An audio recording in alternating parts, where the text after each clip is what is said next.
सब काम हो रहा है।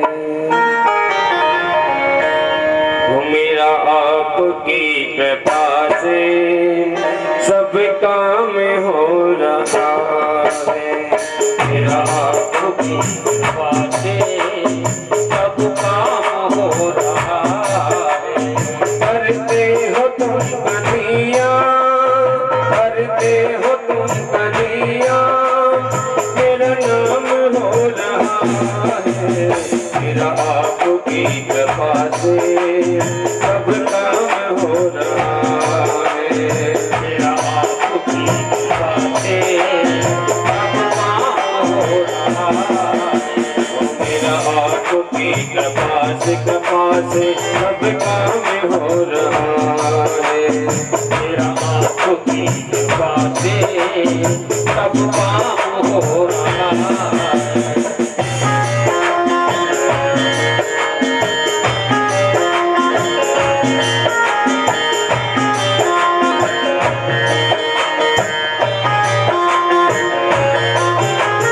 पतवार के बिना ही मेरी नाव चल रही है। पतवार के बिना ही अरे मेरी नाव चल रही है। हैरान है जमाना, मंजिल भी मिल रही है। हैरान है जमाना, मंजिल भी मिल रही है। करता नहीं हो कुछ भी, करता नहीं हो कुछ भी, आराम हो रहा है। मेरा आपकी कृपा से सब काम हो रहा है। मेरा आपकी कृपा से सब काम हो रहा है। मेरा आपकी कृपा से सब काम हो रहा है। कर भगवान की है आरती, भक्त जनों को भवसागर से तारती। शिव शंकर भगवान की है आरती, भक्तों को भवसागर से तारती। शिव शंकर भगवान की है आरती, भक्त जनों को भवसागर से तारती। शिव शंकर भगवान की है आरती, भक्तों को भवसागर से तारती। महादेव देवों के देव ये सबसे देव निराला, और डमरू बजाने वाला। ये महादेव देवों के देव ये सबसे देव निराला, और डमरू बजाने वाला। ये सुख करता ये दुख हरता, ये दुख करता ये दुख हरता। तेरे वेदनाथ जी की आरती, पापियों को पाप से है तारती। शिव शंकर भगवान की है आरती, भक्तों को भवसागर से तारती। ये बरखानी और बड़दानी पर्वत पर डेरा डाले, नाग गले में काले। ये बरखानी और बड़दानी पर्वत पर डेरा डाले, नाग गले में काले। शिव भंडारी शिव करतारी, भंडारी शिव करतारी। तेरी नीलकंठ जी की आरती, पापियों को पाप से तारती। शिव शंकर भगवान की है आरती, भक्तों को भवसागर से तारती। ये महाकाल कालों के काल, ये मानसरोवर वाले, ये भांग के प्याले। ये महाकाल कालों के काल, ये मानसरोवर वाले, है प्रिय भांग के प्याले। कर में सजोले मंदार फूल, हर में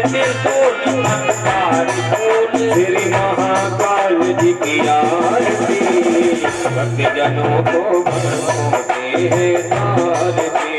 शिव शंकर भगवान की है आरती, भक्तों को भवसागर से तार।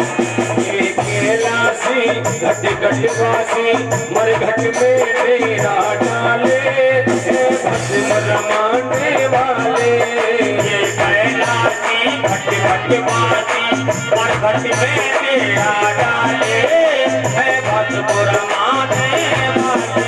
हे महादेव देवों के देव, हे महादेव देवों के देव, हे महादेव देवों के देव, हे महादेव देवों के देव।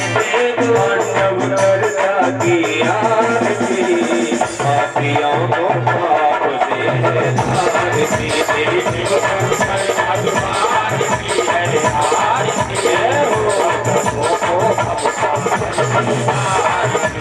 शिव शंकर भगवान की है आरती, अपने जनों को भवसागर से तारती। शिव शंकर भगवान की है आरती, भक्तों को भवसागर से तारती। कर्पूरी मानव करुणा बदारम संसार सारम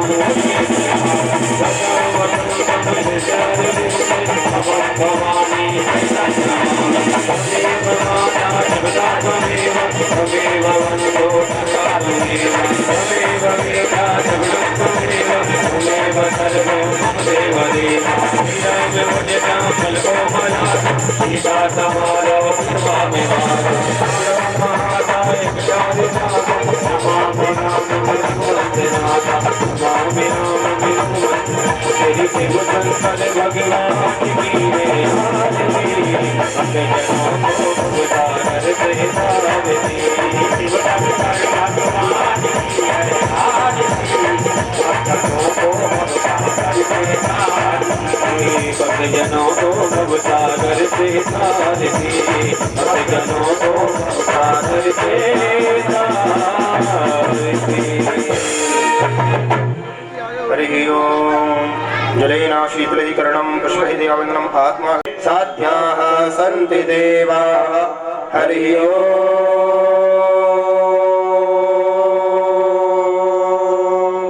एकदन्ताय विद्महे वक्रतुण्डाय धीमहि तन्नो दन्तिः प्रचोदयात्। हरि ओम। तत्पुरुषाय विद्महे महादेवाय धीमहि तन्नो रुद्रः प्रचोदयात्। नाना सुगंध पुष्पाणि यथा कालोद्भवानि च पुष्पाञ्जलिर्मया दत्ता ग्रहाणां परमेश्वरः। ओम भूर्भुवः श्री शांगाय सपरिवाराय सायुधाय सशक्तिकाय श्री प्राणपुरुषोत्तमाय नमः। चरणकमलेषु मंत्रपुष्पाञ्जलिं समर्पयामि।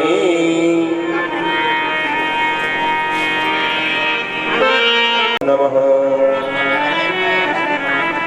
गणनाथ सरस्वती रवि शुक्र बृहस्पति पंचैतान् संस्मरे नित्यं वेदवाणीं प्रवर्तये। गुरुर्ब्रह्मा गुरुर्विष्णुः गुरुर्देव महेश्वरः गुरुर्साक्षात् परब्रह्म तस्मै श्री गुरुवे नमः। नारायणं नमस्कृत्य नरं चैव नरोत्तमं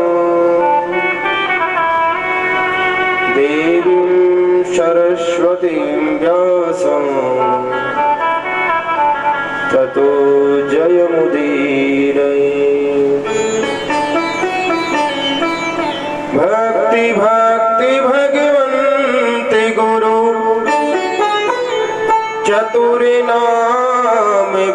एक, इनके पद वंदन किए, ना सही विघ्न अनेक। अंजनानंदिनं वीरं जानकी शोकनाशनं, कपीशमक्षहन्तारं वन्दे लंका भयंकरम्। प्रह्लाद नारद पराशर पुंडरीका, व्यासांबरीश शुक शौनक भीष्म दाल्भा, रघुमांगदार्जुन वसिष्ठ विभीषणादीन्, एतानि मानवप्राम भागवतान् नमामि।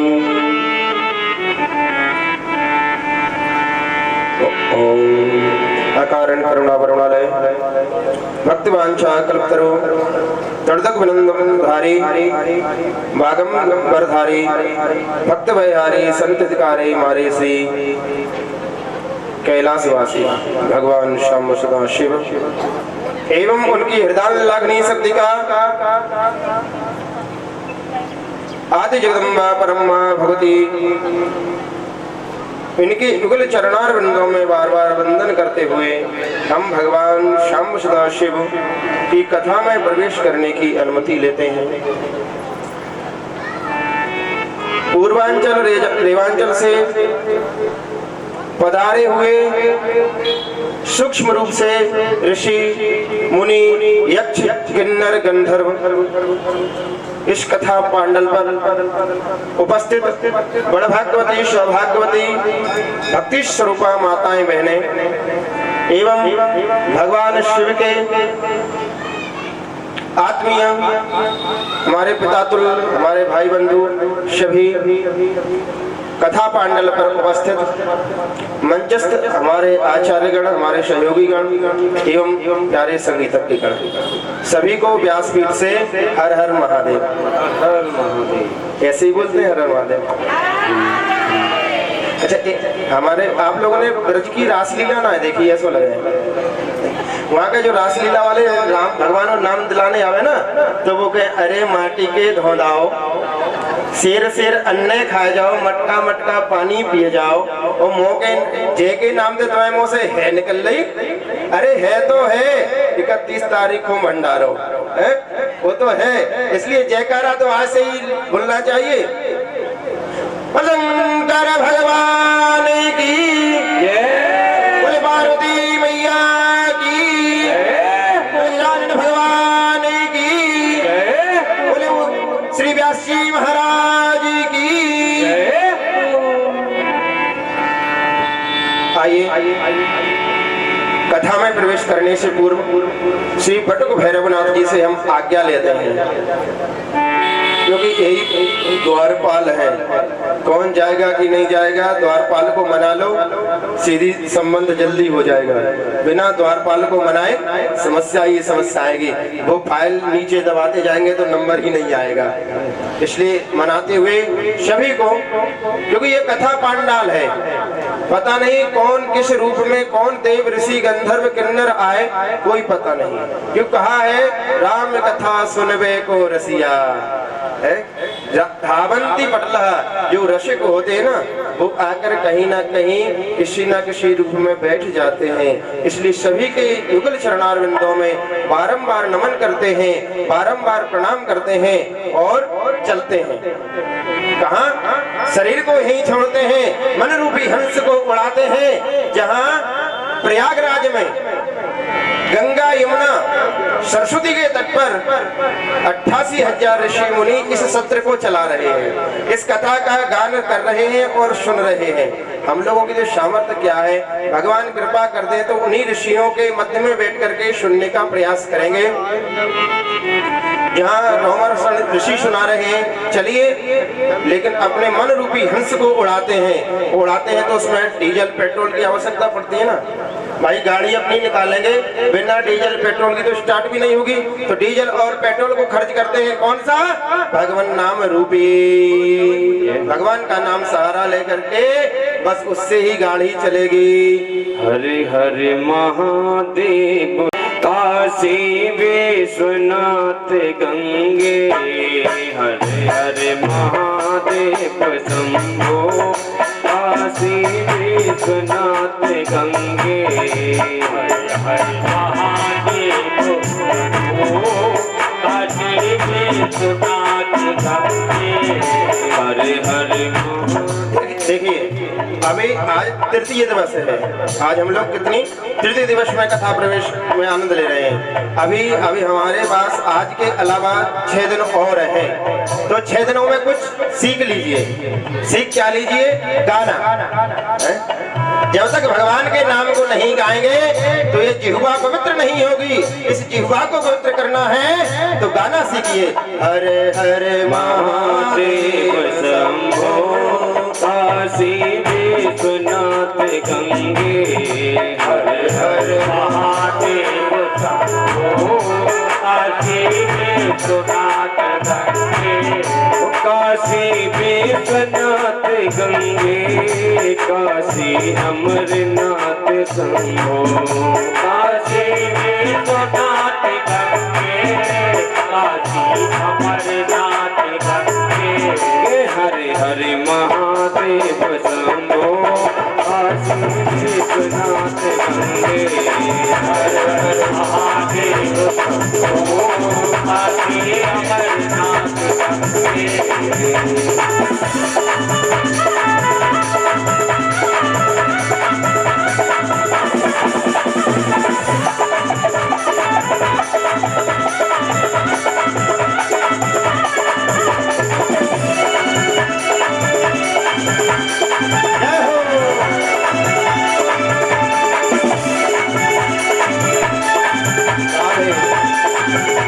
हरे हरे महादेव शंभो काशी विश्वनाथ गंगे, हरे हरे महादेव शंभो काशी विश्वनाथ गंगे, काशी विश्वनाथ गंगे, काशी अमरनाथ गंगे, काशी विश्वनाथ गंगे, काशी अमरनाथ गंगे, हरे हरे महादेव शंभो काशी विश्वनाथ गंगे, महादेव शंभो काशी विश्वनाथ गंगे, हरे हरे महादेव शंभो काशी विश्वनाथ गंगे, हरे हरे महादेव शंभो काशी विश्वनाथ गंगे, हरे हरे महादेव शंभो काशी विश्वनाथ गंगे, हरे हरे महादेव शंभो काशी विश्वनाथ गंगे। शंकर भगवान गाय आनंद ले रहे थे, लेकिन समय है, इतना सुंदर रस बरस रहा था। तब कथा अमृतम तप्त जीवनम, कथा रूपी अमृत बरस रहा था, लेकिन काल चक्र ने कहा रुक जाओ, बस यहीं तक रुको। और हम लोगों को ना चाहते हो भी उसी जगह कथा को कल लोग विराम देना पड़ा। कल मैया कह रही और करो, अब उनका चलो आज ठाकुर जी की बाबा की यहीं तक इच्छा है, क्योंकि हमारी कथा का भी जो विराम का समय है ना, भगवत इच्छा है, उसमें कोई समय निश्चित नहीं है। तो आप हमसे कोई शिकायत करना कि पंडित जी आज आपने समय अधिक लगा दिया, बाबा जैसा चाहेंगे वैसा ही होगा। हम लोग कल आनंद से श्रवण कर रहे थे कि शिव लिंग की उत्पत्ति कैसे हुई। ब्रह्मा विष्णु की उत्पत्ति कैसे हुई, यहाँ तक हम लोगों ने कल कथा श्रवण की आनंद लिया। जब भगवान ने केतकी को अपनी पूजा से विमुख कर दिया तो केतकी ने कहा, प्रभु मैं आपकी शरण में हूँ, मैं शरणागत हूँ। अरे आप तो इतने भोले भंडारी हैं कि अनजाने में भी कोई आपके सन्मुख आकर प्रणाम कर ले, आपकी परिक्रमा कर ले, वो भूखा ही क्यों ना रह जाए गलती से, क्योंकि उन्हें उसे कुछ मिला नहीं, तब भी आप प्रसन्न हो जाते हैं। देखो देखो आज इसने व्रत किया है, मेरा दिन है, आज इसने व्रत किया है। आप तो इतने भोले हैं, मैं तो प्रभु आपके चरणों में बार बार वंदन करके क्षमा याचना कर रहा हूँ कि प्रभु मेरे अपराध को क्षमा कर दीजिए, मेरे अपराध को क्षमा कर दीजिए। प्रभु फिर भी आप मुझ पर कृपा नहीं करेंगे? अरे आपका तो वचन है, शरणागत गए प्रभु ताहि न त्यागा, शरण गए प्रभु ताहि न त्यागा। मैं आपकी शरण में हूँ, आप मेरी रक्षा करें, रक्षा करें। भगवान शिव ने कहा, बेटा ठीक है, लेकिन तू मेरी पूजा से जिसको मैंने कह दिया तो कह दिया, लेकिन तेरा रस यानी इत्र अगर मुझे कोई चढ़ाएगा तो मैं उसको निषेध नहीं करता हूँ, लेकिन फूल रूप में तू मेरी सेवा में नहीं आएगा। इसने सिर्फ क्या किया था, झूठ बोला था। केतकी को भगवान ने त्यागा। ब्रह्मा जी की पूजा का, ब्रह्मा जी का श्राप दिया कि तुम्हारी पूजा पृथ्वी पर कहीं नहीं होगी। दोनों लोग खड़े भगवान की स्तुति गायन कर रहे थे। हे प्रभु आप इतने विकाल स्वरूप में, विराट स्वरूप में कैसे आ गए, क्योंकि आज तक तो हमने आपको कभी देखा ही नहीं था, आपके बारे में कभी सुना ही नहीं था। तो भगवान ने कहा, जो कुछ इस चराचर में देख रहे हो ना, या तुम स्वयं हो, वो मैं ही हूँ। भगवान शिव कैसे हैं? निराकार मोंकार मूलम तुरीयं गिरा ज्ञान गोते तमीशं गिरीशं। भगवान कैसे हैं? निराकार हैं, उनका कोई आकार नहीं है। फिर आप कहें पंडित जी आकार नहीं है तो हम कैसे माने कि हैं? प्रभु है, इसका कोई प्रमाण है कि निराकार है? जैसे हमने कहा था कि बिजली के तार में बिजली है। अब कोई क्या बिजली किसी ने देखी है? काली होती है, पीली होती है, लाल होती है, बिजली किसी ने देखी है? लेकिन ये पंखा चल रहा है, ये माइक चल रहा है, अभी ये बंद हो जाए आप कहते हो लाइट चली गई।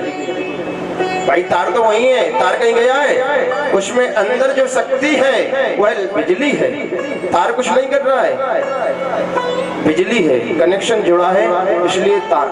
भगवान शिव ने कहा, जो शक्ति है, जो तुम कोई कार्य कर रहे हो, ये मेरी शक्ति के द्वारा ही कार्य कर रहे हो। मेरा कोई रूप नहीं है, मेरा कोई आकार नहीं है। लिंग रूप में भगवान प्रकट हुए तो भगवान शिव ने कहा, आज से मेरा यही आकार होगा। भगवान शिव ने कहा कि जो लिंग है यही मेरा आकार होगा, और जो इसको पूजेगा मैं उसकी इच्छा को निश्चय पूरी करूंगा। तो भगवान ने, ब्रह्मा जी ने पूछा कि प्रभु आपका लिंग कितने प्रकार का होना चाहिए और कहाँ कहाँ आपकी पूजा करनी चाहिए और किन किन वस्तुओं से करनी चाहिए, यह भी बता दें। भगवान शिव कैसे? बोले निराकार, उनका कोई आकार नहीं है। जैसे जल है, जल का कोई आकार होता है क्या? अरे भाई हमारे पास एक लोटा है, एक लोटा जल है, हमने एक परात में डाला, उस जल ने परात का आकार ले लिया, पूरी परात में फैल गया। उसी परात को हमने उसी जल को एक कटोरे में भरा, कटोरा में आ गया। उसी जल को अगर हमने बाल्टी में डाला तो उस जल ने बाल्टी के आकार का बन गया।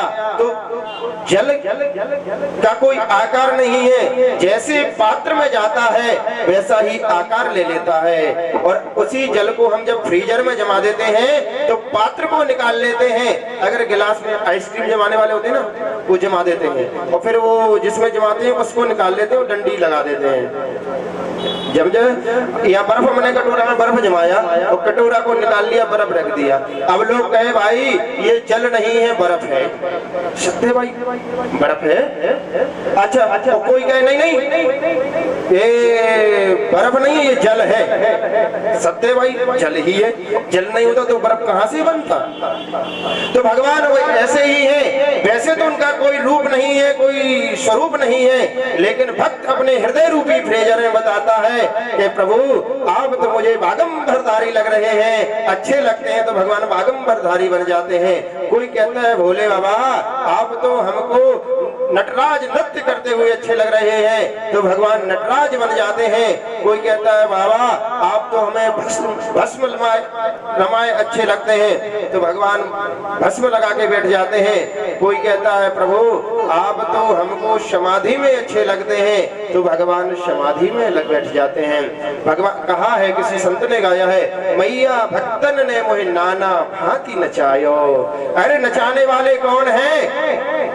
भगवान हमको नचा रहे हैं, लेकिन अगर हमारे अंदर भाव है, हमारे अंदर प्रेम है तो भगवान भी नाचते हैं।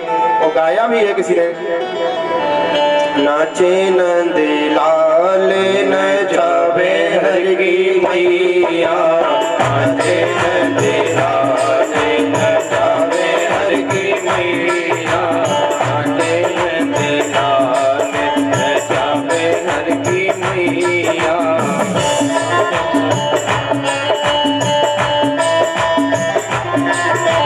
तुमको पग धरे रे कन्हैया, तुमको पग धरे रे कन्हैया, नाचे नंदी लाल नचावे हरि की मैया, नाचे नंदी लाल नचावे हरि की मैया।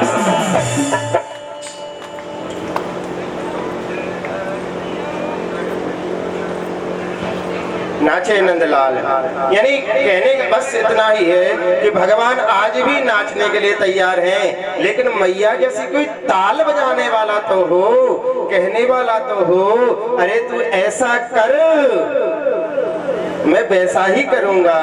भगवान कहते हैं मुझे कोई आवश्यकता नहीं है, लेकिन भक्त कहे तो मैं तो खड़ा रहता हूँ। अच्छा राम जी की मूर्ति आपने कहीं बैठी देखी? आपसे कोई कहते कि खड़े हो जाओ, खड़े रह सकते हो? कृष्ण जी हर समय खड़े रहते हैं कि नहीं रहते हैं? ये हर समय खड़े रहते हैं कि मेरा भक्त पता नहीं मुझे कब बुला ले और कहीं मुझे खड़ा होने में समय ना लग जाए, बाघंबर पीतांबर पहनने में समय ना लग जाए। इसलिए भगवान हर समय सज धज के खड़े रहते हैं कि मेरा भक्त मुझे जब पुकारेगा मैं सीधा भागता चला जाऊंगा। लेकिन भक्त बुलाए तो हम बुलाते कहाँ हैं? फिर कहते हैं कि भगवान आते नहीं। अरे भगवान तो आज भी आ जाएं, लेकिन हम बुलाएं तो भगवान को पहचाने तब है ना। तो कहा प्रभु का कोई रूप नहीं, लेकिन भक्त जैसा चाहता है भगवान वैसे ही बन जाते हैं। आपको जो स्वरूप अच्छा लगे, जैसा अच्छा लगे वैसा ही। कहा यह जो सृष्टि है मेरे द्वारा ही रचित है और तुम मेरे प्रतिनिधि बन करके कार्य करो। अगर तुमने गड़बड़ की ना तो पद से हटा दूंगा। देखिए कोई डीएम, एसडीएम या कोई भी अधिकारी कार्य करे, उसको जिम्मेदारी दी जाए, कार्य करना है। अगर वो मालिक बन जाए कि नहीं साहब मैं ही करूंगा, अगर मैं नहीं करूंगा तो ये कार्य होगा नहीं, तो सीएम को अधिकार है, वो कहते चल लाइन हाजिर हो जा, लाइन में लग। मुख्यमंत्री को अधिकार होता है ना। तो ऐसे ही हमारे महादेव कौन? राष्ट्रपति हैं। बोले मैं जो कुछ करूंगा वो करूंगा, तुम लोग जो कार्य दिया है वह करो। और देखो सृष्टि प्रभु की कितनी बड़ी कृपा है। उस सृष्टि का कैसे चलती है ये कोई महादेव से सीखे। घर का कार्य कैसे होता है, ये विश्व भगवान का घर ही तो है। सूर्य कभी 5 मिनट लेट उदय होते हैं क्या? हमारे ज्योतिषज्ञ ब्राह्मणों ने पंचांग में लिख दिया है कि आज 24 तारीख है, 2023 में कितने बजे सूर्य उदय होगा। अगर हम आज का पंचांग उठा करके देखें तो उसमें लिखा हुआ है ठीक उसी समय सूर्य नारायण निकलेंगे। जिस हमारे पंचांग में लिखा है कि कब ग्रहण पड़ेगा, कब क्या होगा, पूरा उसी तरीके से घटित होता है। तो सृष्टि जो भगवान शिव की है, सब भगवान शिव से आज्ञा लेकर के अपने अपने कार्य को कर रहे हैं। भगवान शिव ने कहा ये सब कुछ मेरा ही है, जो कुछ चराचर में होगा वो मेरे द्वारा ही घटित होगा। इसका मेरा स्वरूप मान करके ब्रह्मा जी तुम निर्माण करो, बढ़ाओ। अच्छा, एक आदमी बनाता ही जाए, हमारे घर में बच्चे होते ही जाएं और उनको कमाने धमाने वाला, पालन करने वाला ना हो, समस्या हो जाएगी कि नहीं। तो कहा है ब्रह्मा जी तुम तो सृष्टि को बढ़ाओ, देखो नाती पोताओं को बढ़ते देखो, अपने परिवार को बढ़ता रहने दो। और नारायण विष्णु तुम इस सृष्टि के पालन करता हो, पालन करो। और कालांतर में ब्रह्मा जी की बहू से मेरा ही एक अवतार होगा, इसे रुद्र कहा जाएगा। वो रुद्र क्या होगा, संहार का देवता होगा। अच्छा, एक बात और है, देखिए संहार के देवता कौन है, शिव। अच्छा, जो निर्माता होगा वो ही मिटा सकता है, ये बात है ना। हम आपके घर में हथौड़ा लेके जाएंगे, भैया जी हमें दीवार अच्छी नहीं लगी, हम जाए तोड़ेंगे, तोड़ सकते हैं क्या?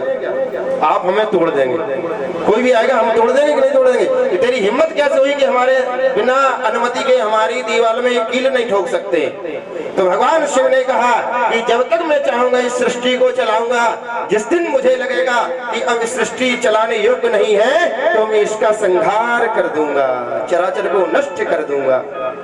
जैसे किसान, कोई किसान होता है ना, अपना खेत जोतता है, उसमें फसल बोता है और फसल बोने के बाद उस फसल को सींचता है, पालन करता है। जब वह फसल परिपक्व हो जाती है, पक जाती है, तब वही किसान दराती उठाता है और काटने लग जाता है। तो ठीक परमात्मा भगवान शिव उस किसान की तरह हैं, इस सृष्टि का खेत जोत करके फसल बो भी रहे हैं, उस फसल के स्वरूप हम और आप सब लोग खिल रहे हैं। उनके कार्यकर्ता नारायण हमारा आपका पालन कर रहे हैं और ब्रह्मा जी हम सृष्टि की रचना कर रहे हैं। जैसे आप लोगों ने, हो सकता है आप लोग बैठे हैं तो हो सकता है गांव की जिंदगी जिन्होंने जी होगी, छोटे छोटे बच्चे बारिश के समय में खेल खेलते हैं, मिट्टी का अपना घरूला बनाते हैं और कई लोग खेलते खेलते भाग के अपने घर से रोटी भी ले आते हैं और अपने घर में बैठ के खाते हैं। अगर दूसरा बच्चा किसी के घर को उंगली लगा दे तो लड़ भी जाते हैं, खूब मारापीटी हो जाती है और अंत में जब बच्चे का मन भर जाता है तो अपना पैर उठाता है, उस घर में जोश से मारता है। उसके साथ में जो खेल रहा था ना, उसने कहा क्या कर रहा है, क्यों मिटा दिया? बोले मनुआ भर गो खेल मिटर गो। अब मेरा मन भर गया है, अब मेरी खेलने की कोई इच्छा नहीं है, इसलिए इस घर को मैं मिटा रहा हूँ। ऐसे ही हमारे भगवान आशुतोष भगवान शिव हैं, जब तक वह खेलना चाहते हैं तो इस ब्रह्मांड को चलाते हैं और खेलते हैं। जब चाहे इस सृष्टि को लय प्रलय में बदल देते हैं, यानी एक भ्रकुटी विलोकत अपना तीसरा नेत्र खोलते हैं और सब श्री गोविंदाय नमो नमः हो जाता है। बोले ये तो दोनों हाथ जोड़ के खड़े थे, उपदेश सुन रहे थे। शंकर जी ने कहा सुनो इधर आओ, तुम जो लड़ रहे हो ना, लड़ता कौन है? अज्ञानतावश। तुमने अभी तक दीक्षा नहीं ली है, तुम्हारा कोई गुरु नहीं है। अच्छा, जो गुरु बन जाता है, हमारे यहाँ दीक्षा संस्कार है। हमारे सनातन धर्म में हमारे यहाँ कितने संस्कार हैं? 16 संस्कार हैं। तो दीक्षा एक संस्कार है। बोले तुम, हम लोग अगर कोई वैसी काम करे ना तो हम लोग कहते हैं क्या तेरे संस्कार हैं, तो असंस्कारियों की तरह कार्य कर रहा है। तो भगवान शिव कहते हैं कि तुमने अभी दीक्षा नहीं ली है, संस्कारी बनो, आओ हम तुम्हें गुरु दीक्षा देते हैं और तुम्हारा कान फूंकते हैं। और दीक्षा ले लोगे तो तुम क्या बन जाओगे दोनों? अभी तुम जो दोनों चक्कर में पड़े हो ना लड़ाई के, तो क्या बन जाओगे? गुरु भाई, भाई भाई बन जाओगे ना, तो फिर लड़ोगे नहीं, प्रेम से सब कार्य करोगे। तो भगवान शिव ने ब्रह्मा और विष्णु को गुरु दीक्षा दी। बड़ी कृपा है ठाकुर जी की अगर हमें समर्थ गुरुदेव भगवान मिल जाए। कल भी हमने कहा था कि गुरुदेव भगवान अगर कृपा कर दें तो संसार की कीमती से कीमती वस्तु हमको दे सकते हैं। लेकिन हम लोग संस्कारी गुरु और अच्छे गुरु खोजते ही नहीं है। लोग कहते हैं गुरु जी हमें मिले ही नहीं है। हम तो वो देखते हैं, अरे हम तो वे गुरु जी की दीक्षा लेंगे। कौन से गुरु जी की? बोले उनके हरिद्वार में 3 आश्रम, वृंदावन में इतना बड़ा आश्रम है, सब आश्रमों में एसी लगे हैं। अरे भैया जब तुमको एसी वाले वो चाहिए तो तुम्हारे पास एसियों की कमी है क्या? गुरु वह होना चाहिए कि भगवत निष्ठ कितना है, भगवान से प्रेम कितना है, यह भजन करता है कि नहीं करता है, सत्संग करता है कि नहीं, कि अगर हमें किसी अज्ञानतावश किसी ज्ञान की आवश्यकता पड़ी, ये गुरुदेव देंगे कि नहीं देंगे, योग्य है कि नहीं है। गुरु को क्या करना चाहिए? पानी पियो छान के, गुरु बनाओ जान के, देख लो परख लो। लेकिन महाराज बड़ी विटम्बना है। एक कोई व्यक्ति था, गुरुजी के पास गया, गुरुजी हम आपसे दीक्षा लेंगे, आपका हमने बहुत नाम सुना है। गुरुजी ने मना किया, लेकिन वो थोड़ा श्रद्धालु दिखा, आजा दीक्षा दे देते हैं। दीक्षा दे दिया। वह व्यक्ति रात्रि में आश्रम में ही विश्राम किया, तो गुरुजी की चरण सेवा करने लग गया। गुरुजी से बोला, गुरुजी हमें कुछ उपदेश करिए, कुछ ज्ञान दीजिए। गुरुजी ने कहा हाँ क्यों नहीं, शिष्य ही इसलिए बनाया है तुम्हें ज्ञान दे, बहुत सागर पार कराए। तो गुरुजी ने क्या सुनाए? तो बोला गुरुजी कुछ ज्ञान दे दो हमारे लायक। गुरुजी ने कहा तुम्हारे लायक? कौन सा ज्ञान? बोले गुरुजी जो थोड़ा। गुरुजी ने कहा रामायण सुना है? गुरुजी रामायण हमें लाने? अरे हमने तो बचपन से रामायण रट डाली। कोई गुरुजी अच्छा ज्ञान दो, रामायण तो हमें पूरी याद है। कोई बात नहीं, महाभारत सुना दे। अरे गुरुजी महाभारत तो हमने टीवी में कई बार देख रखी। अरे तो क्या सुनाए? ये सुना दे, वेदांत सुना दे। गुरुजी हमें, गुरुजी ने कहा उपनिषदों का जो सार है वह है श्रीमद् भगवत गीता। हम आपको उपनिषदों का सार सुना देते हैं। तो बोला ठीक है सुना दीजिए। गुरुजी ठीक है, लेकिन हम चलो एडजस्ट कर लेंगे। अब गुरुजी ने जैसे ही उपदेश देना शुरू किया, दुग्धो गोपाल नंदन।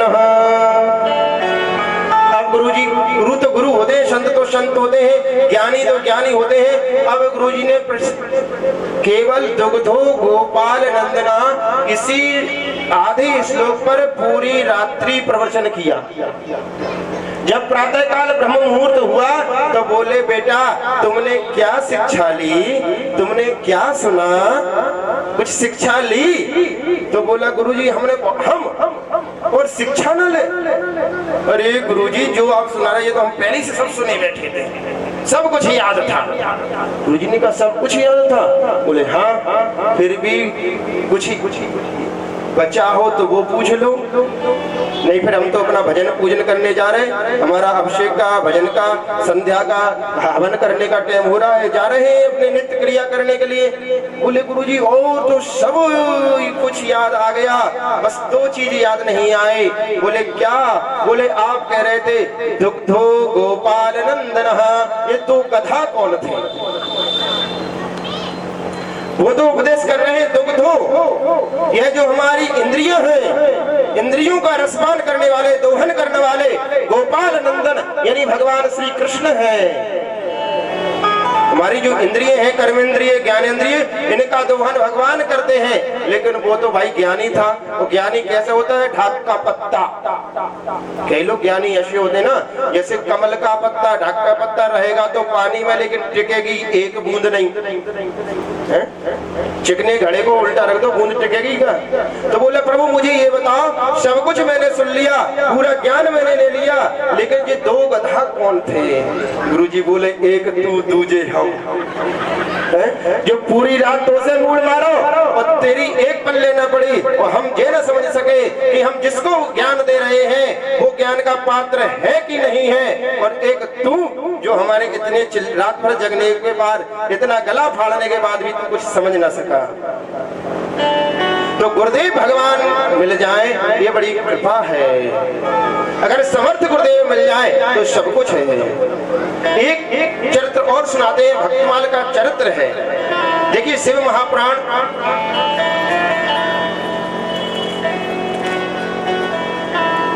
एक कलकत्ता में, आप सब लोगों ने वैसे नाम सुना होगा, एक संत हुए रामदास जी, एक कलकत्ता में रहते थे। उनका एक प्यारा शिष्य था।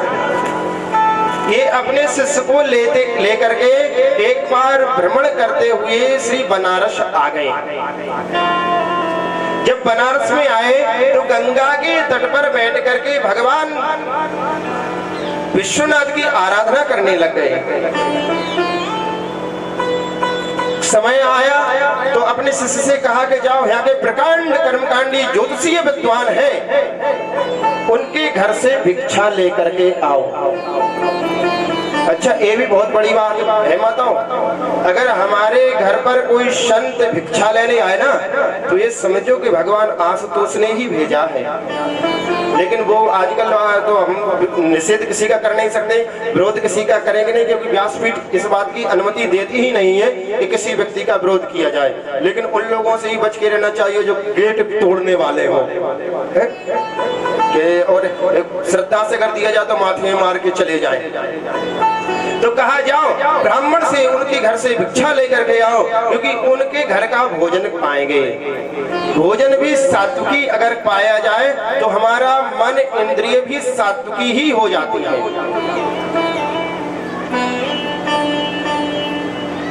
तो समर्थ जो शिष्य था वह उनके पास पहुंचा। प्रातः काल का समय था। ब्राह्मण लोटा लेकर के भगवान सूर्य को अर्घ देने के लिए खड़े हुए। जैसे ही अर्घ दे रहे थे उसी समय यह पहुंचा और आवाज लगाई, भिक्षाम देहि। तो ब्राह्मण ने देखा कि हमारे घर पर कोई भिक्षुक है, अतिथि आया है, देवो भव। वो भिक्षा के नियम है, कहीं ये चला ना जाए। तो उन्होंने लोटा को तो तुरंत लुढ़काया सूर्य नारायण भगवान की तरफ और उसकी तरफ देखा कि रोक दूं कि हाँ भैया मैं आ रहा हूँ। तो जैसे ही देखा तो उसका देख करके तो मन बड़ा, ब्राह्मण ने कहा अरे भैया बालक तू कौन है, यहाँ कैसे आया? तो उसने कहा मेरे गुरुदेव हम लोग कलकत्ता से आए हैं, रामदास जी का मैं शिष्य हूँ और वह गंगा के तट पर भगवान विश्वनाथ का भजन कर रहे हैं। हाँ, गुरुदेव का आदेश है कि आपके यहाँ भिक्षा मांग लेकर के आओ। बोले तू भिक्षा का क्या करेगा? क्यों? रोटी पकाएंगे, गुरुजी को भगवान को भोग लगाएंगे, गुरुजी को खिलाएंगे और हम खाएंगे। बोले मूर्ख बालक, तू तो आज शाम 7 बजे तक तेरी मृत्यु होने वाली है, तू क्या भोजन पकाएगा? तुझे तो होश नहीं है, विश्वनाथ का भजन कर, तू कहाँ भिक्षा मांगने के लिए घूम रहा है। उस बालक को सुन करके कोई हमसे कहते कि तुम्हारी मौत होने वाली है तो समझ लो। उसने भिक्षा ली और आया गुरुदेव के पास मुंह लटका के। गुरुदेव ने कहा क्या हुआ बेटा? बोले वह आपने कहाँ भेज दिया? क्यों? बोले वो तो ब्राह्मण मुझसे ऐसा ऐसा कह रहे थे। तो गुरुदेव ने कहा बेटा वो बहुत बड़े ज्योतिषज्ञ ब्राह्मण हैं, भगवान आशुतोष की बड़ी कृपा है, विश्वनाथ बड़ी कृपा है, उन पर कृपा रखते हैं। अगर उन्होंने कहा है तो बात मिथ्या हो नहीं सकती। अब तो उसको और बड़ी संकट। अब गुरुजी ने कहा चलो बेटा जो होगा तो होगा, जाओ कंडे इकट्ठे करके लाओ और बाटी बनाओ। अब गुरुजी की आज्ञा, बेचारा कंडा लाया, बाटी बनाने लग गया। अब मन में सोचता है बाबा जी बड़ा निष्ठुर है। हम तो सोचते थे गुरुजी बड़े कृपालु हैं, दयालु हैं, हम तो आज तक इनको दयालु मान करके सेवा कर रहे थे। हमारी मौत सामने खड़ी है, 4 घंटे शेष रह गए और बाबा जी को बाटियों की पड़ी है। पाया बाटी बनाई, गुरुजी को खिलाई। वही सोचता है अच्छा मरबे भी यहाँ आए, कम से कम घर में मरते तो मैया से मिल लेते, बाप से मिल लेते, भैया बंधन से मर गए, मरते तो ही ठीक था। बनारस में आए, घर वालों को पता चलेगा कि नहीं चलेगा, ये मन में उथल पुथल चलती रही। गुरुदेव ने खूब बाटी खाई। ये कह रहा मनी मन गुरु हमें एक मौत आ रही है, गुरु जी चकाचक खाए जा रहे, गुरु जी को कोई चिंता ही नहीं है कि मेरा चेला मर जाएगा। आज गुरुदेव ने अपनी पत्तल में आधा भोजन छोड़ दिया और कहा बेटा इस भोजन को तुम कर लो।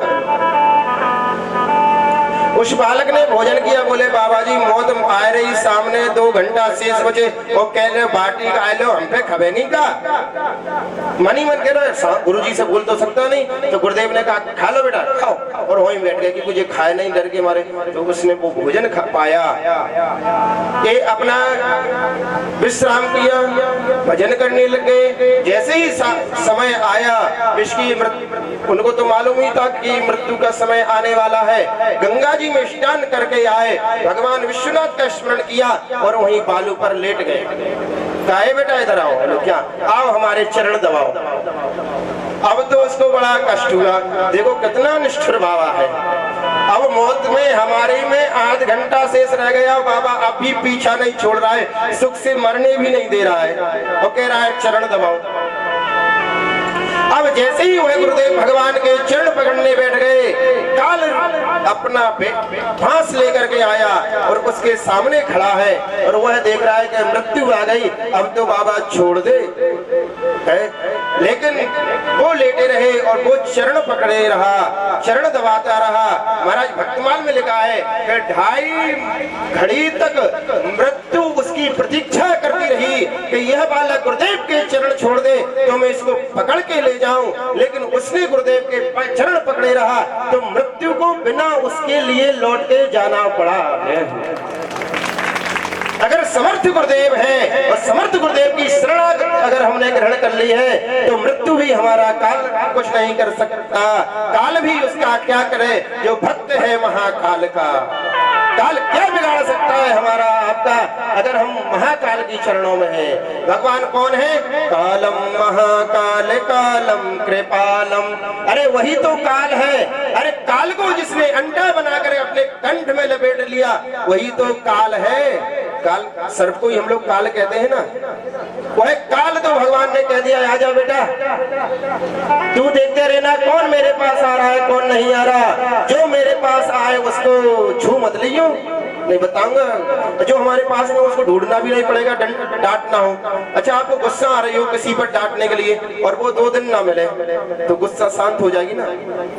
2 दिन बाद आज डांटने में और 2 दिन बाद डांटने में परिवर्तन हो जाएगा। और किसी को डांटना हो कोई सामने खड़ा हो तो महाराज पारा डबल हो जाएगा। और वो मुस्कुरा और दे वो भगवान के गले में फन फुलाए बैठा रहता ना, यानी मुस्कुराता रहता है तो फिर और 8 गुना हो जाएगा। तो भगवान कौन है? काल है, वही महाकाल है, वही कृपाल है। अच्छा कितनी बात है, काल महाकाल और कृपाल। अरे मारने वाले वाला बचाने वाला नहीं हो सकता, और बचाने वाला कभी मारने वाला नहीं हो सकता। और हमारे भगवान शिव तो दोनों ही हैं, वही काल है, वही महाकाल है, और वही कृपाल है। जब वह काल चला गया, जब वह काल चला गया तो वो तो समाधि में थे। रामदास जी खड़े हुए और अपनी बालू को झड़ाई और कहा, जा बेटा अपनी दिनचर्या करो। रात्रि बीती, अब तो बालक बड़ा प्रसन्न था। रात्रि बीती, प्रातः काल हुआ, नित्य क्रिया से निवृत्त होकर के प्रातः काल नित्य क्रिया से निवृत्त होकर के गुरुदेव भगवान ने पुनः आदेश दिया, जाओ उसी ब्राह्मण के यहाँ से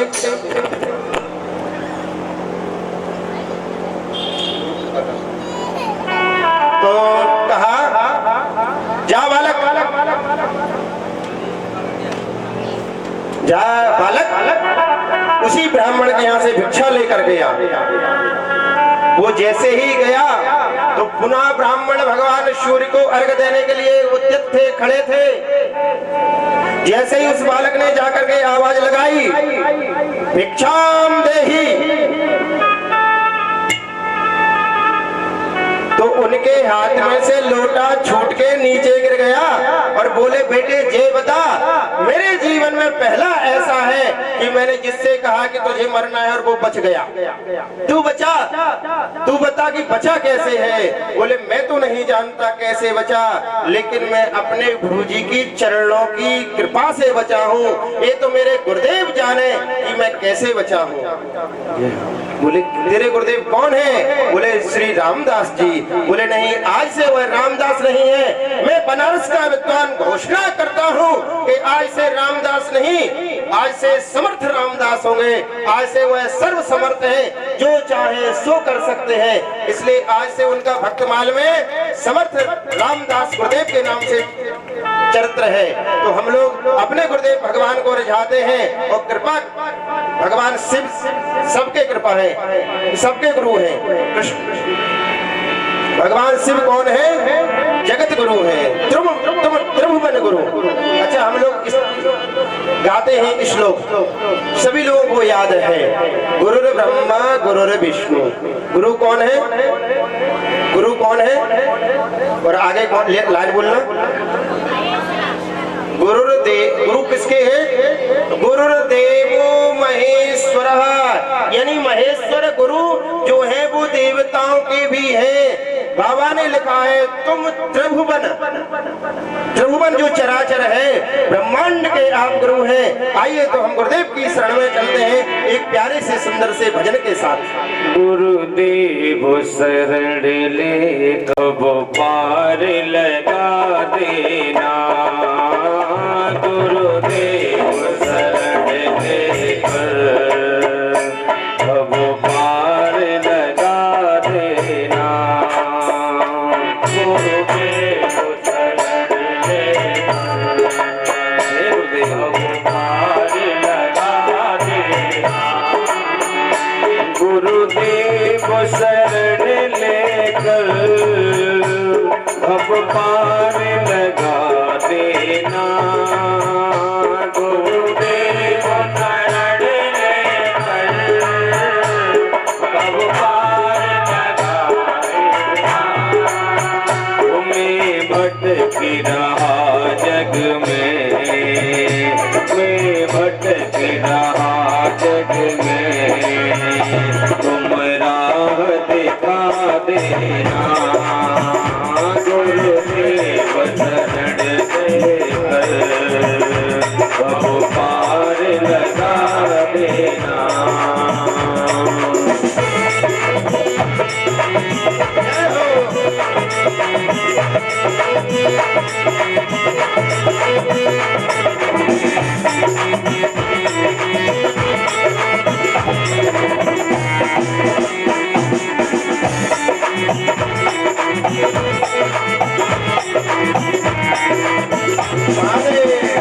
गुरु चरणों की रति तो गंगा सम पावन है, गुरु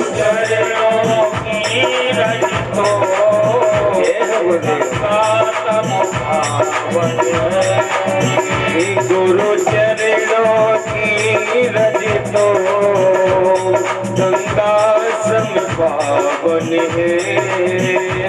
गुरु चरणों की रज तो गंगा सम पावन है। गुरु करुणा के सागर गुरु ही रामायण है। गुरु करुणा के सागर गुरु ही रामायण है।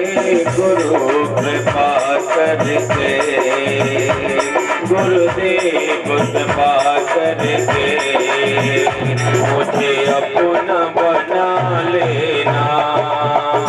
गुरुदेव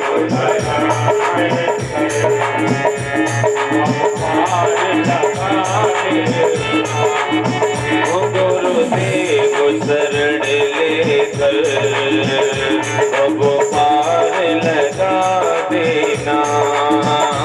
गुरुदेव शरण लेकर अब पार लगा देना।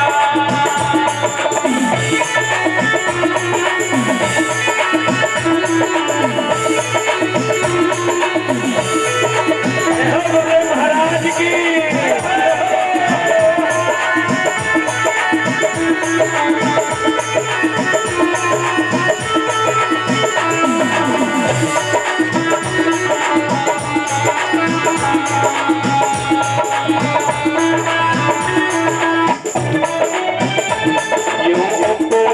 फूल बिना बादल बिन पानी के। क्यों पवन फूल बिना बादल बिन पानी के। क्यों पवन फूल बिना बादल बिन पानी के। क्यों पवन फूल बिना बादल बिन पानी के। भक्ति क्या भाव बिना दीपक बिन बाती के। भक्ति क्या भाव बिना दीपक बिन बाती के। ज्ञान बिना सोनी में ज्ञान बिना सोनी अज्ञान हटा देना। गुरुदेव शरण लेकर अब पार लगा देना।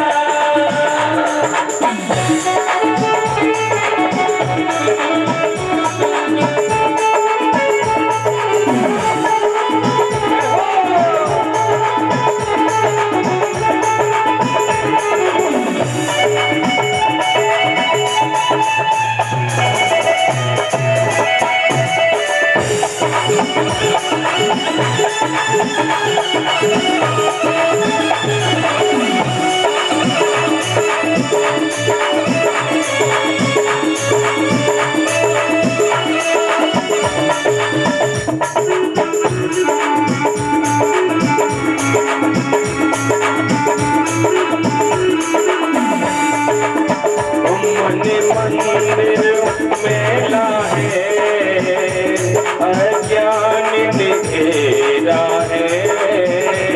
मन मंदिर मेला है अज्ञान घेरा है। भैया जैसे किसी घर में ना रहो तो भैया जैसे हम रह रहे हैं ना, बाबूजी के घर में ऊपर जाते ही बाबूजी ने ताला लगा दिया तो धूल ही धूल हो गई। ऐसे ही इस शरीर में भैया जब तक ज्ञान नहीं जाएगा तो धूल ही धूल होगी। जिस दिन ज्ञान के द्वार खुल जाएंगे गुरु जी के प्रकाश ही प्रकाश हो जाएगा। मन मंदिर मेला है अज्ञान घेरा है। मन मंदिर मेला है अज्ञान घेरा है। का इस तन पर डेरा है, और स्वार्थ का इस तन पर डेरा है।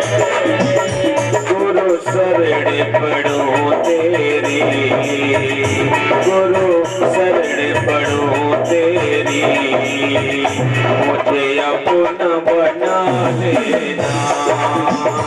गुरुदेव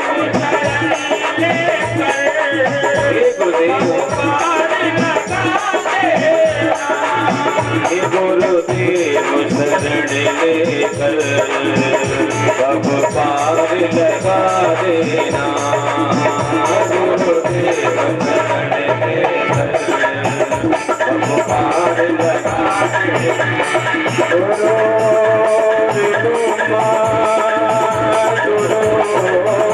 विष्णु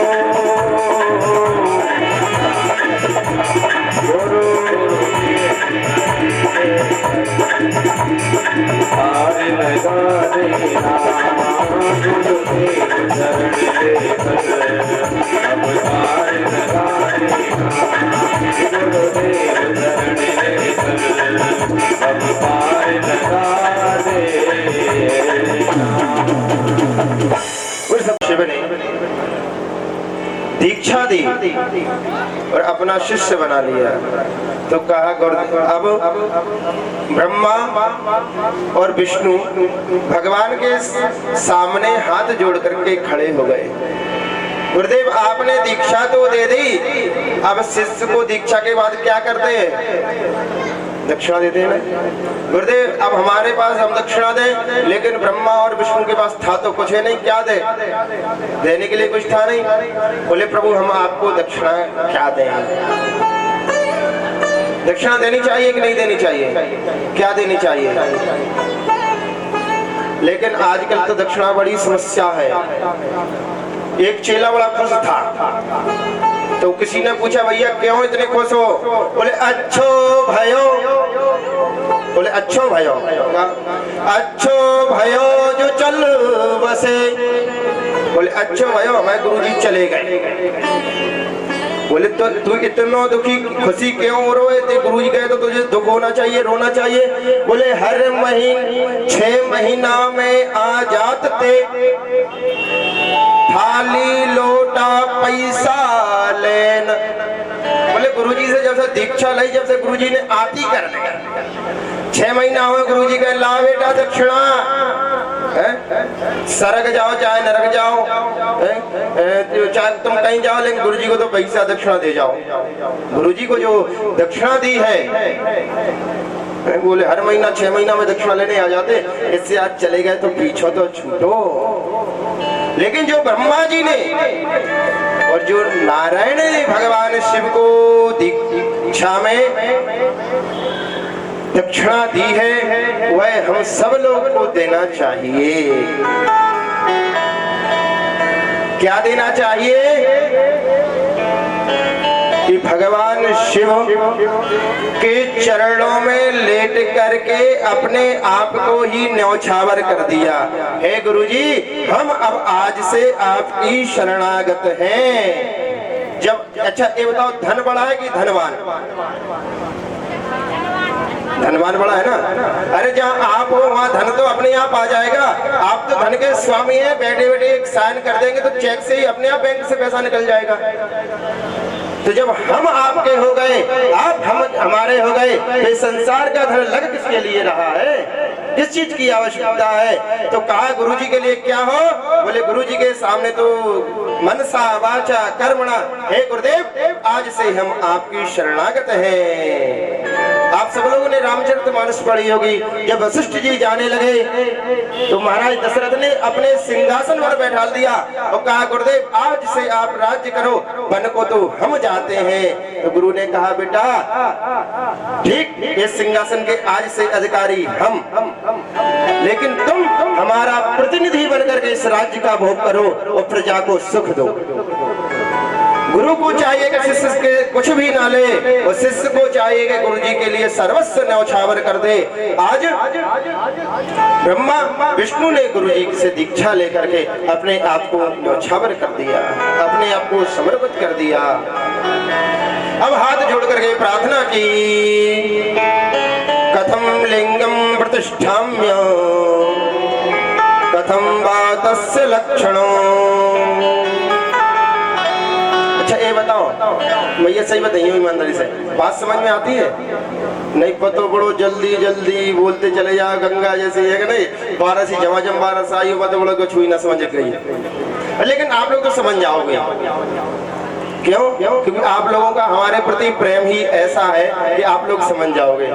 बेटा चाहे जैसे ओटी कहे, रोटी को ओटी कहे, लेकिन मैया समझ जाती है बेटा रोटी मांग रहा हूं। बेटा पानी को अप्पा कहे, लेकिन मैया समझ जाएगी कि बेटा पानी मांग रहा है। जो कोई कुछ भी कहे, हमारी भाषा को त्रिभुवन में कोई समझ सके ना समझ सके, लेकिन माँ एक ऐसी होती है, अपने बेटे के भाव को समझ जाती है कि मेरा बेटा क्या चाहता है। तो आप लोग तो हमारी भाषा समझ ही जाएंगे, कोई दुनिया का समझे ना समझे। इसलिए हम तो बोलते रहते, हमें नहीं पता क्या कर रहे हैं क्या नहीं बोल रहे हैं, हमारे महादेव ही जाने क्या हो रहा है। तो पूछा कथम लिंगम प्रतिष्ठाम्य, हे प्रभु यह आपका जो स्वरूप है वह कैसा होना चाहिए, किस चीज का निर्माण होना चाहिए और कहां पर होना चाहिए। तो पूछा है, भगवान शिव ने कहा कि साधक के लिए जिसको मेरी पूजा करनी है, सबसे पहले अपनी नित्य क्रियाओं से निवृत्त होना चाहिए। देखिए दो प्रकार का स्नान होता है, बाह्याभ्यंतरः शुचिः। जब पंडित जी आपके ऊपर जल छिड़कते हैं तो मंत्र बोलते हैं, ओम अभद्रः पवित्रो वा सर्वावस्थां गतोपि वा। फिर लास्ट में बोलते हैं बाह्याभ्यंतरः शुचिः। यानी स्नान दो प्रकार का है, एक तो बाह्य, एक आभ्यंतर, ऊपर का और अंदर का। महाराज ये ऊपर का स्नान तो हम खूब बढ़िया स्नान करते हैं, खूब जो साबुन आए, पियर से पसंद आए तो पियर से, लक्ष्य समझ में आए तो लक्ष्य से, डब समझ में आए तो डब से, खूब रगड़ रगड़ के नहाओ। जो शैम्पू समझ में आए उससे स्नान करो, खूब 4-4 बार रगड़ करके स्नान करो, खूब नाना प्रकार के सुगंधित तेलों को शरीर में मलो। ये तो हमारा हो गया कौन सा स्नान? बाह्य स्नान, ऊपर का स्नान। और बाह्य अंतर का स्नान कैसा होता है? अंतर का स्नान कैसे करें? बोले अंदर का जो स्नान है वह कैसे होगा? वह तो भगवान के नाम से होगा। तूने मन के मंदिर को बुहारा ही नहीं, कैसे आएंगे भगवान? अरे हमारे घर पर कोई अतिथि आता है तो हम 4 दिन पहले से घर को सजाने ले जाते हैं। सोफा का चद्दर मत छुइयो। हमारे स्वामी जी आपके पति देव भी बैठे, अरे कैसे बैठे, अभी कोई आने वाले क्या कहेगा, तुमने ये पूरा सोफा बिगाड़ दिया। आप लोग डांट देती हो ना। अरे हमारे हृदय में तो परमात्मा का निवास होने वाला है। अगर हम भगवान अपने हृदय को बुहारेंगे नहीं, भगवान के नाम रूपी झाड़ू लगाएंगे नहीं, कीर्तन सत्संग करेंगे नहीं, तो इस हृदय में गंदगी हो जाएगी। अच्छा स्नान कैसे होता है? वैसे शिव पुराण में लिखा है कि व्यक्ति को नित्य स्नान करना चाहिए। अब नित्य स्नान करना चाहिए कैसे होगा? बोले कम से कम 1 लाख भगवान शिव के ओम नमः शिवाय जो पंच प्रणव है, भगवान के 5 मुख से नमः शिवाय निकला है। जो अभी मंत्र दिया था ना, ओम नमः शिवाय का ही दिया था, नमः शिवाय का दिया था। ओम तो एक प्रणव है, हम हर मंत्र के आगे ओम लगाते हैं। तो ओम नमः शिवाय का कितना जाप करना चाहिए? 1 लाख। आपको पंडित जी रोटी कौन बनाएगा? या बाबूजी कहते हैं कि ऑफिस और काम कौन करेगा? अगर 1 लाख जप करने लग जाए, 1 लाख जप हम कर सकते हैं, एक बार भगवान शिव ने कहा, देवी पार्वती आओ बैठो, मैं बहुत दिन के बाद समाधि से उठा हूँ, अब मेरा इच्छा हो रही है कि तुमसे कुछ संवाद कर लिया जाए, तुमसे कुछ बात कर लिया जाए, आओ देवी मेरे सन्मुख बैठो। तो माँ भगवती बोली, प्रभु मैं थोड़ी देर बाद बैठूंगी, मेरा अभी सहस्त्रार्चन का समय हो रहा है। 1000 जो हम सहस्त्रार्चन करते हैं ना, सहस्त्रार्चन करने का समय हो रहा है। मैं राम जी का नित्य सहस्त्रार्चन करती हूँ, मुझे सहस्त्रार्चन करना है। भगवान शिव बोले, देवी बैठो, अभी 1 मिनट में तुम्हारा सहस्त्रार्चन करवा देता हूँ। बोली कैसे करवा देंगे, हमें 1 घंटा लगता है और आप 1 मिनट में कैसे करवा देंगे। बोले जय बात के तो हम गुरु हैं, जय बात के तो हम त्रिभुवन गुरु हैं, कि जो काम ना हो सके वो करवा दे, वही तो गुरु है। तो बोले कैसे, आपको याद हो, किसी को होना हो, मैया को तो याद होगा ही कि कौन सा श्लोक है, राम रामेति रामेति रमे रामे मनोरमे सहस्र नाम तातुल्यम राम नाम वरानने। क्या सहस्र नाम तातुल्यम। भगवान शिव कहते हैं, मेरे सन्मुख बैठ करके अगर कोई एक बार कह दे राम राम, तो उसे 1000 ओम नमः शिवाय कहने का फल मिलता है। ठीक ठीक मिलता है। यही भगवान राम कहते हैं कि अगर किसी को मेरी भक्ति पानी है तो मेरे सामने बैठ करके ओम नमः शिवाय करे, राम राम करे न करे, लेकिन अगर ओम नमः शिवाय कह दे तो मैं अपना सर्वस्व उसको समर्पित कर देता हूँ। राम रामेति रामेति रमे रामे मनोरमे सहस्र नाम तातुल्यम राम नाम बनाने। अब भगवान के सामने बैठ करके कोई अगर एक बार कह दे राम राम 1000, राम राम 2000, हमारा 100 बार कितनी जल्दी हो जाएगा और हमारा स्नान भी अंदर का स्नान हो गया। अब स्नान कर लोगे ना, अब तो कोई व्यवधान नहीं आएगा ना है? हाँ, ऐसे ही हम लोग स्नान करते हुए तो पूछा, प्रभु कथम लिंगम, आपके लिंग की पूजा कहाँ करनी चाहिए और कैसे कैसी करनी चाहिए। तो भगवान शिव ने कहा कि वैसे तो मेरा शिवलिंग का कुछ स्थान है, अगर वहां पर कोई करे तो बहुत जल्दी मैं शीघ्र प्रसन्न होकर के उनके मनोवांछितों फलों को देता हूँ।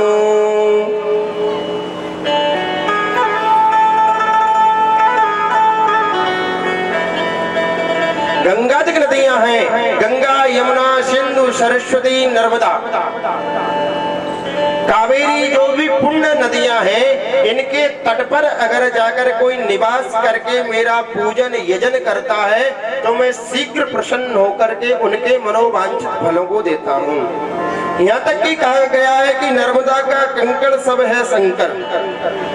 महाराज आप लोगों ने नर्मदेश्वर जिन्होंने दर्शन किए होंगे तो नर्मदेश्वर में जो कंकड़ निकलता है उसमें प्राकृतिक कोई ना कोई शिव का चिन्ह होता है। किसी में जनेऊ बना होगा, किसी में चंद्राकार होगा, कोई अर्धनारीश्वर होगा, कुछ ना कुछ निश्चित होता है, वो प्राकृतिक होता है। और ऐसा होता है कि उसकी प्रतिष्ठा करने की आवश्यकता नहीं है, उसको आप निकालो और तुरंत पूजन करने लग जाओ। उसके बाद गंगा जी की गंगा जी की जो बालुका है वहां पर सुंदर वेदी बना करके शिवलिंग का निर्माण करे और प्राण प्रतिष्ठा करके भगवान शिव का अभिषेक करे तो भगवान शीघ्र प्रसन्न होते हैं। यमुना जी के तट पर जाए, नर्मदा जी की तट पर जाए। अब आप कहो पंडित जी पहले तो हम दशहरा घाट चले भी जाते थे, अब तो वहाँ इतनी समस्या खड़ी हो गई है, गाड़ी भी नहीं जा पाती है। जमुना जी भी बहुत दूर और गंगा जी तो सालों जाते हैं, कैसे पूजन करें, बहुत लंबा नहीं कर पाएंगे। तो बोला अगर आप गंगा जी भी नहीं जा सकते, हमारे शास्त्रों में बड़ी सुगमता है। कितनी सुगमता है, अगर गंगा जी आप नहीं जा सकते तो बोले किसी देवालय में जो प्रतिष्ठित देवालय हो, जैसे हमारे पंचमुखी महादेव भगवान है, राजेश्वर महादेव है, मनकामेश्वर नाथ है, ऐसे किसी भी शिवालय में जाकर के भगवान का पूजन करो, रुद्राभिषेक करो, बेलपत्र धतूरा चढ़ाओ, भगवान शीघ्र प्रसन्न हो जाएंगे। बोले पंडित जी वो तो ठीक है, रोज रोज राजेश्वर भी नहीं जा सकते, रोज रोज मनकामेश्वर भी नहीं जा सकते, पंचमुखी महादेव पे भी रोज नहीं आ सकते, क्या करें? तो बोले आप एक काम करो, गौशाला में बैठ करके भगवान का पूजन करो। महाराज गौ माता है, सर्वदेवमयी है। अगर गौ माता के मूत्र के छींटे हमारे ऊपर भी पड़ गए तो समझ लो कि आज हमने सप्त नदियों में स्नान कर लिया।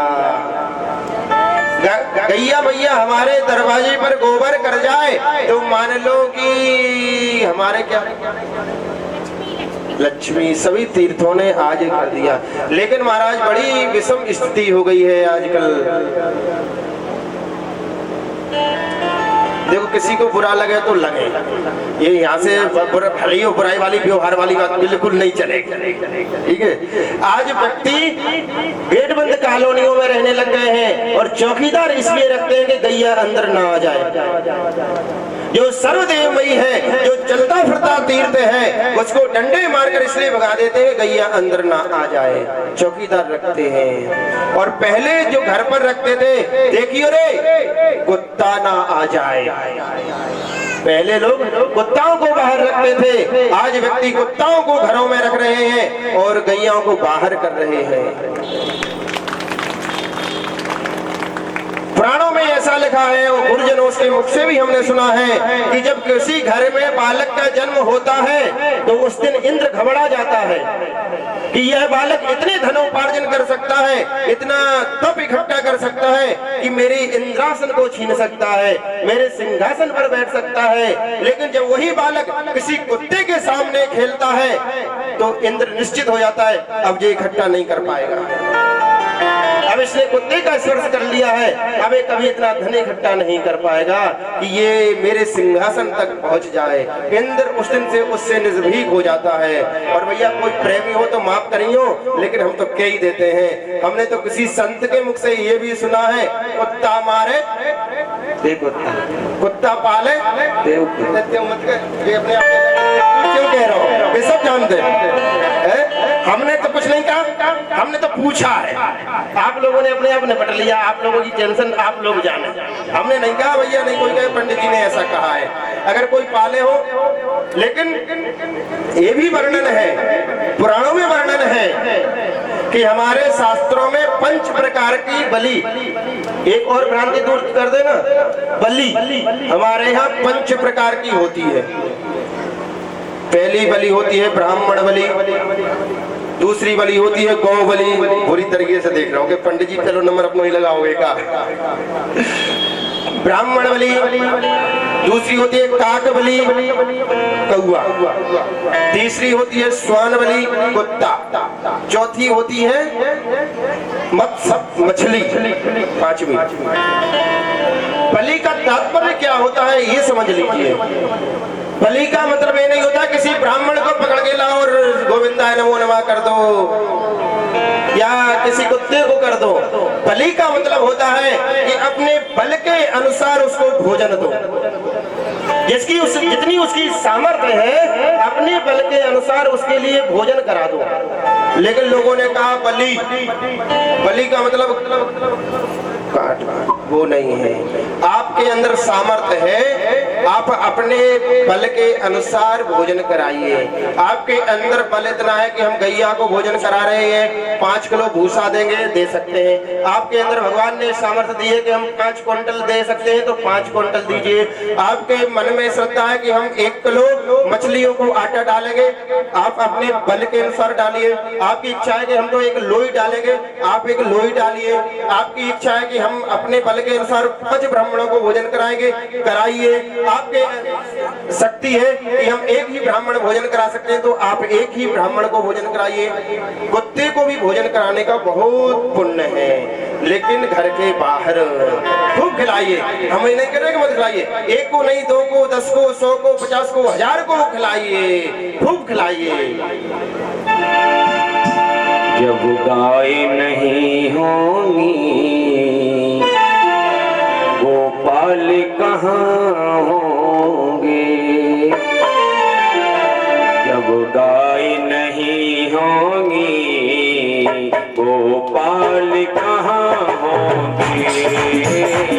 जब गाय नहीं होगी गोपाल कहाँ होंगे।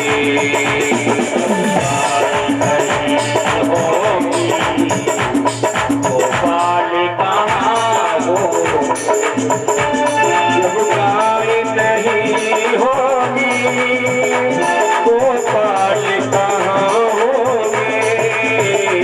जब गाय नहीं होगी प्यारे गोपाल कहाँ होंगे। हम सब इस दुनिया में हम सब इस दुनिया में खुशहाल कहाँ होंगे जब गाय नहीं होगी गोपाल कहाँ होंगे।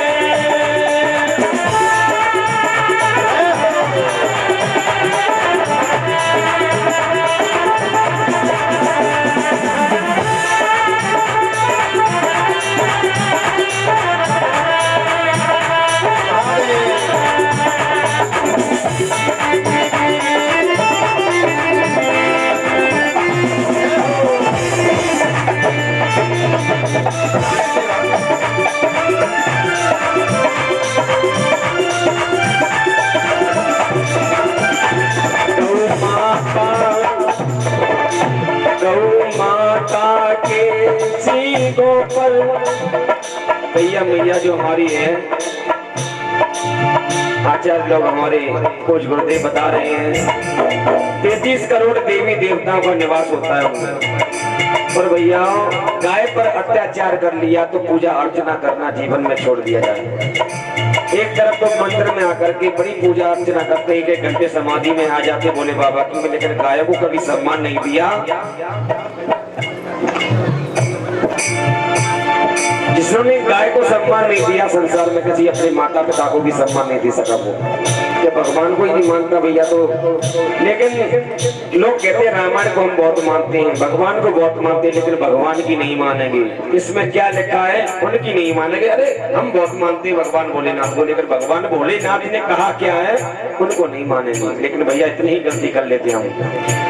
गौ माता के सींगों पर धरती भारी है, गौ माता के सींगों पर धरती भारी है।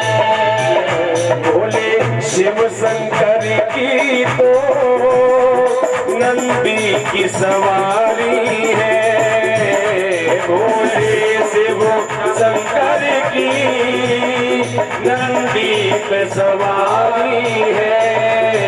और भैया नंदी के बिना भोले, जब गैया नहीं होंगे तो भैया नंदी कहाँ से आएंगे हैं?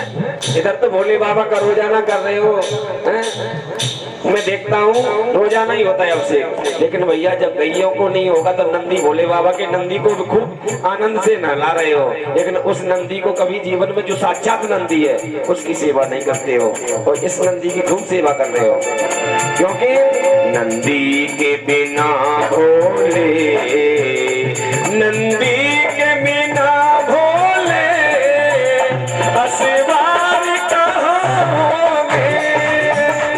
जब गाय नहीं होगी गोपाल कहाँ होंगे।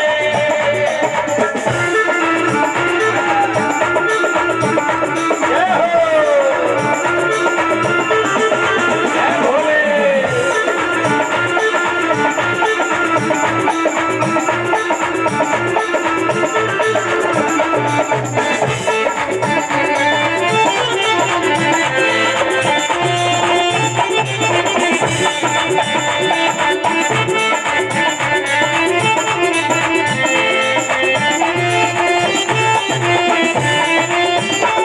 गौ माता की महिमा क्या तुमको बतलाओ, गौ माता की महिमा ये भोले क्या तुमको बतलाओ।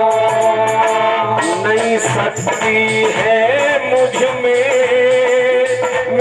उसको लिख पाऊं, नहीं सकती है मुझ में मैं उसको लिख पाऊं। और भैया जब माँ ही नहीं होगी, जब माँ नहीं रहेगी तो लाल कहाँ होंगे। जब माँ ही रहेगी ना तो लाल कहाँ होंगे। जब माँ नहीं होगी हे भोले लाल कहाँ होंगे।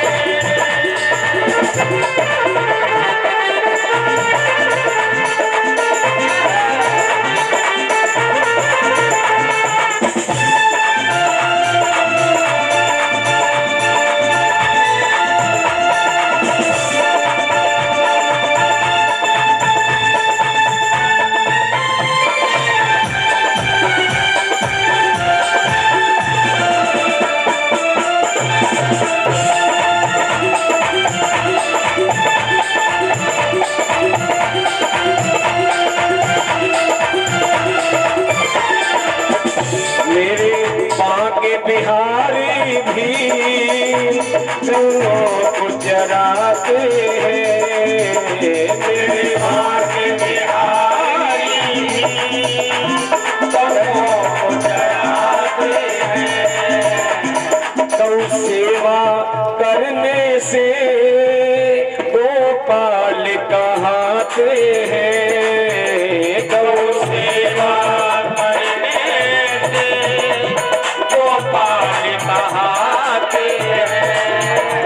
गौ सेवा करने से, गौ सेवा बिन हम सब अब पार कहाँ होंगे। गौ सेवा बिन हम सब अब पार कहाँ होंगे। जब गाय नहीं होगी वो पार कहाँ होंगे।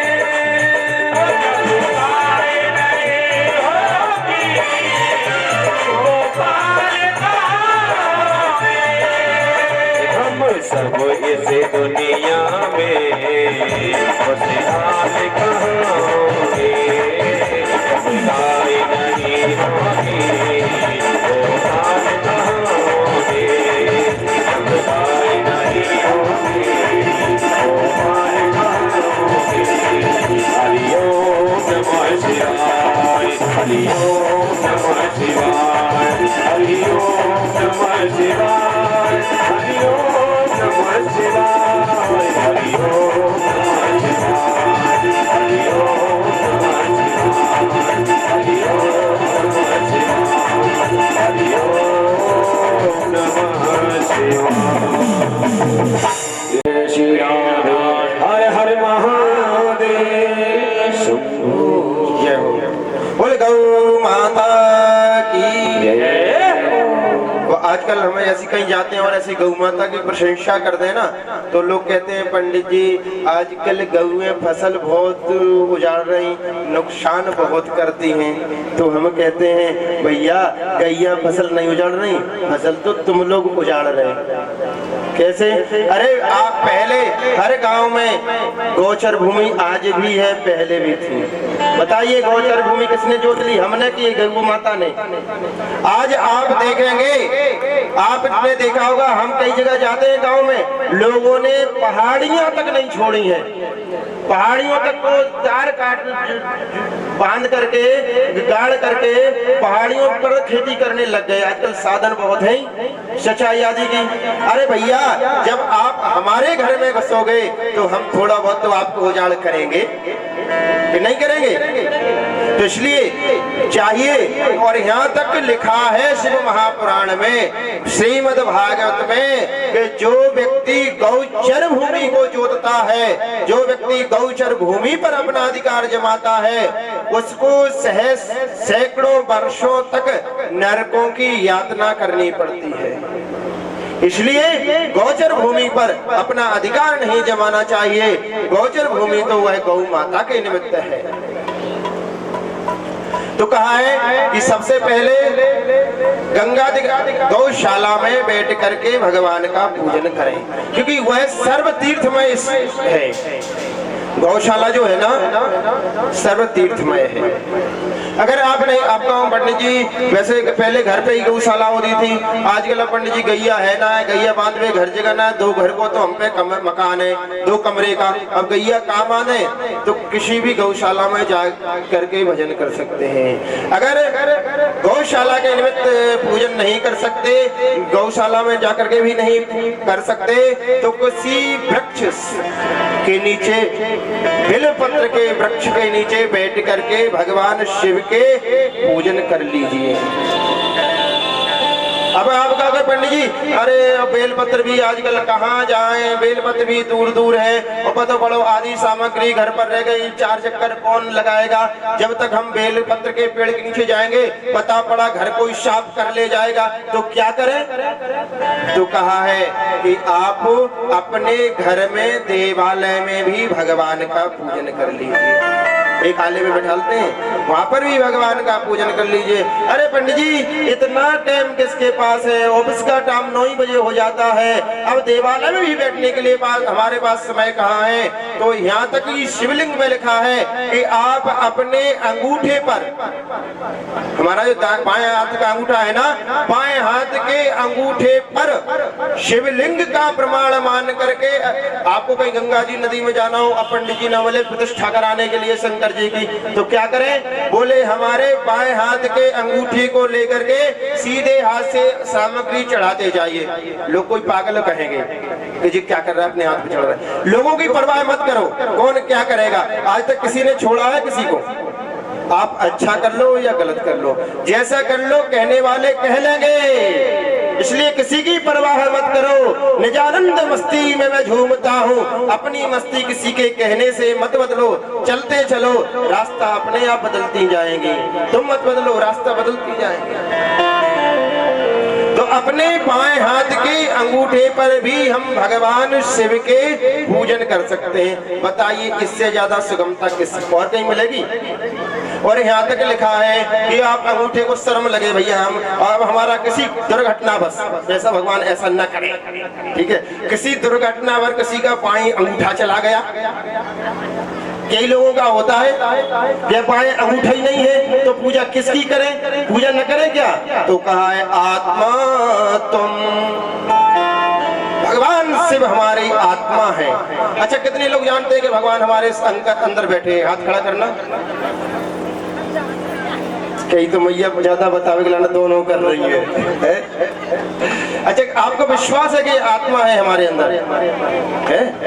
चलो भगवान आपके विश्वास को बनाए रखें।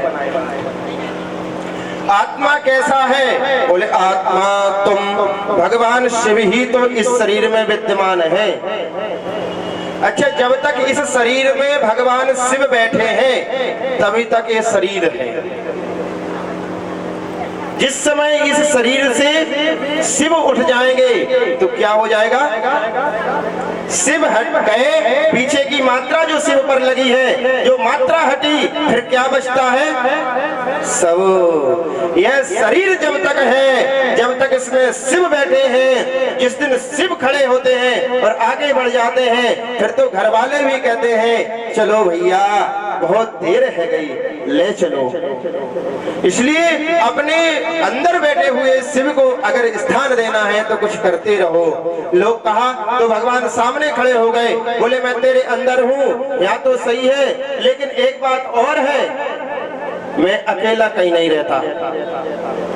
भगवान शिव से शिक्षा मिलती है। शिव महापुराण कहता है कि भगवान क्या है, बोले कहीं पर भी भगवान शिव बैठे, चाहे हिमालय की कंदराओं में बैठे, किसी निर्जन जन में बैठे, जंगल में बैठे, लेकिन आपने भगवान शिव की मूर्ति कहीं नहीं देखी होगी।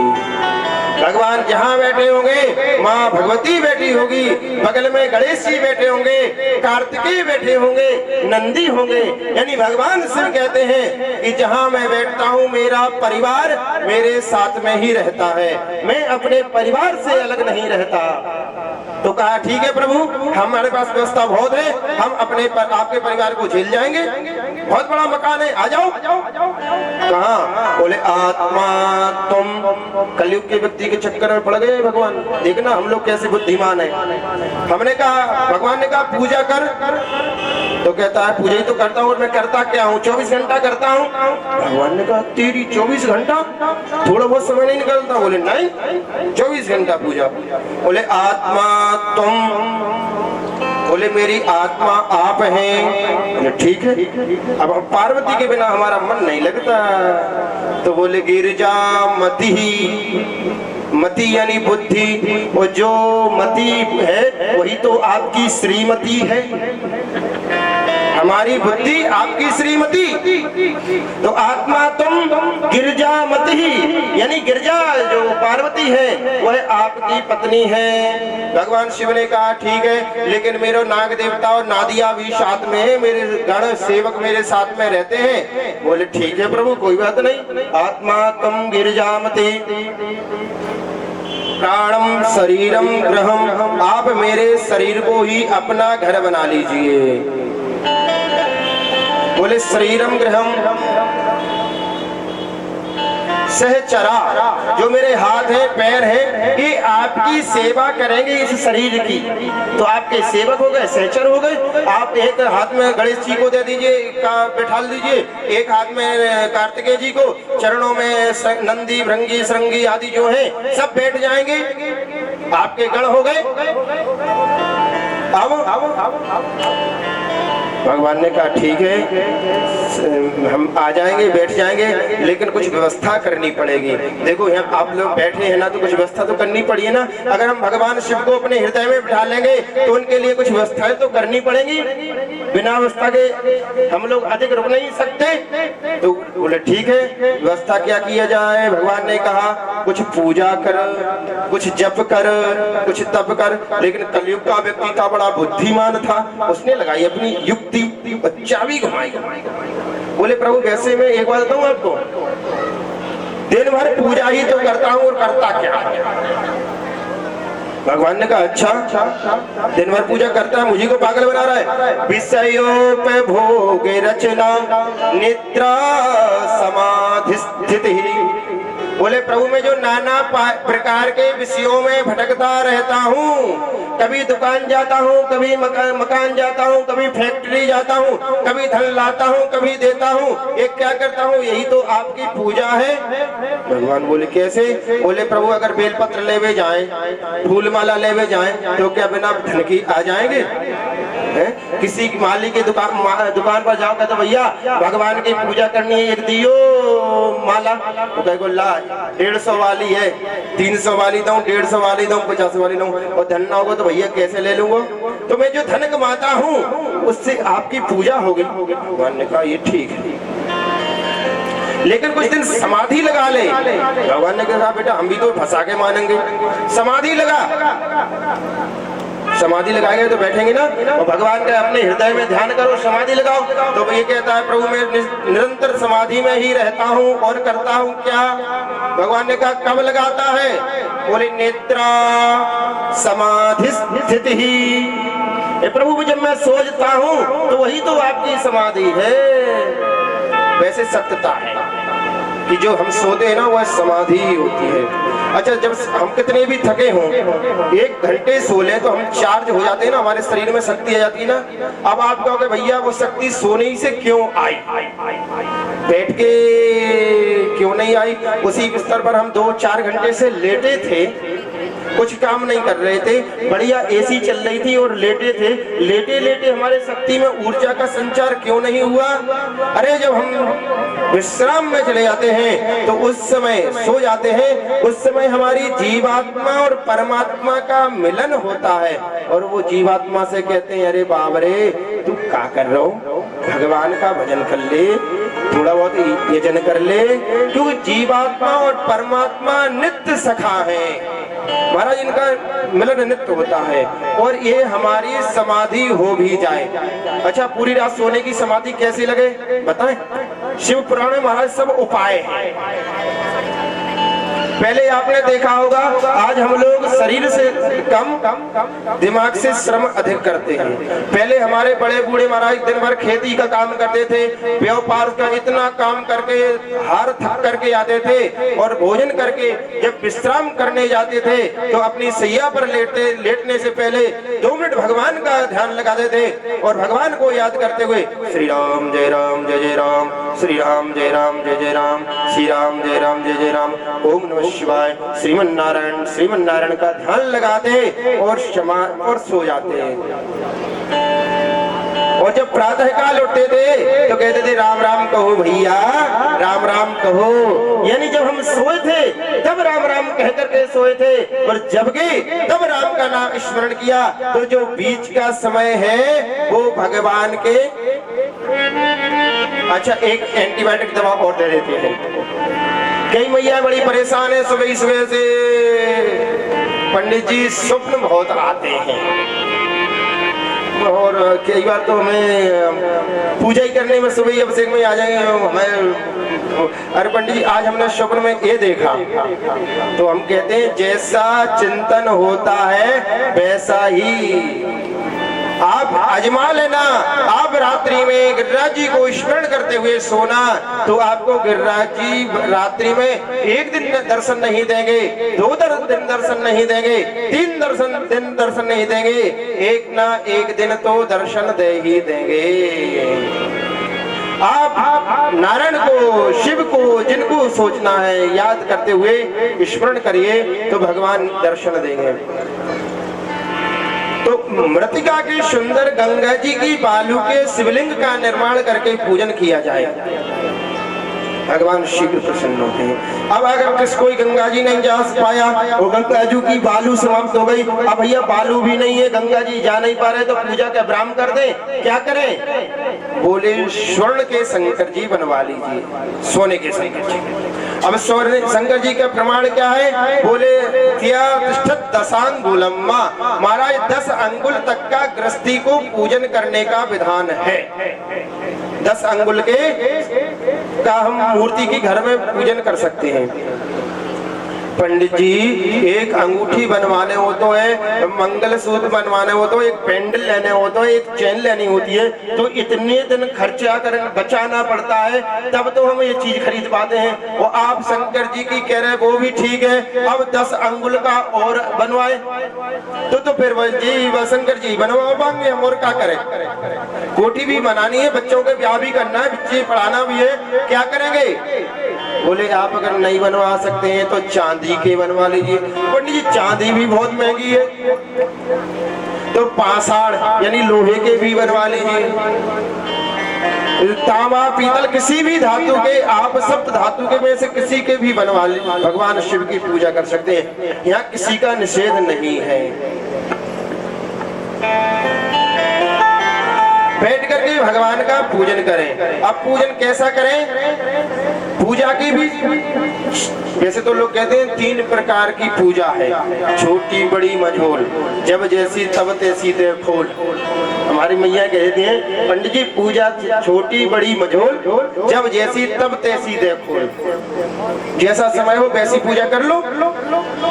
पंचोपचार पूजा, 5 प्रकार से पूजन हमारी मैया जल लाई, फूल लाई और चंदन अक्षत लगाया, भोग लगाया, 5 चीजों से पूजन कर दिया।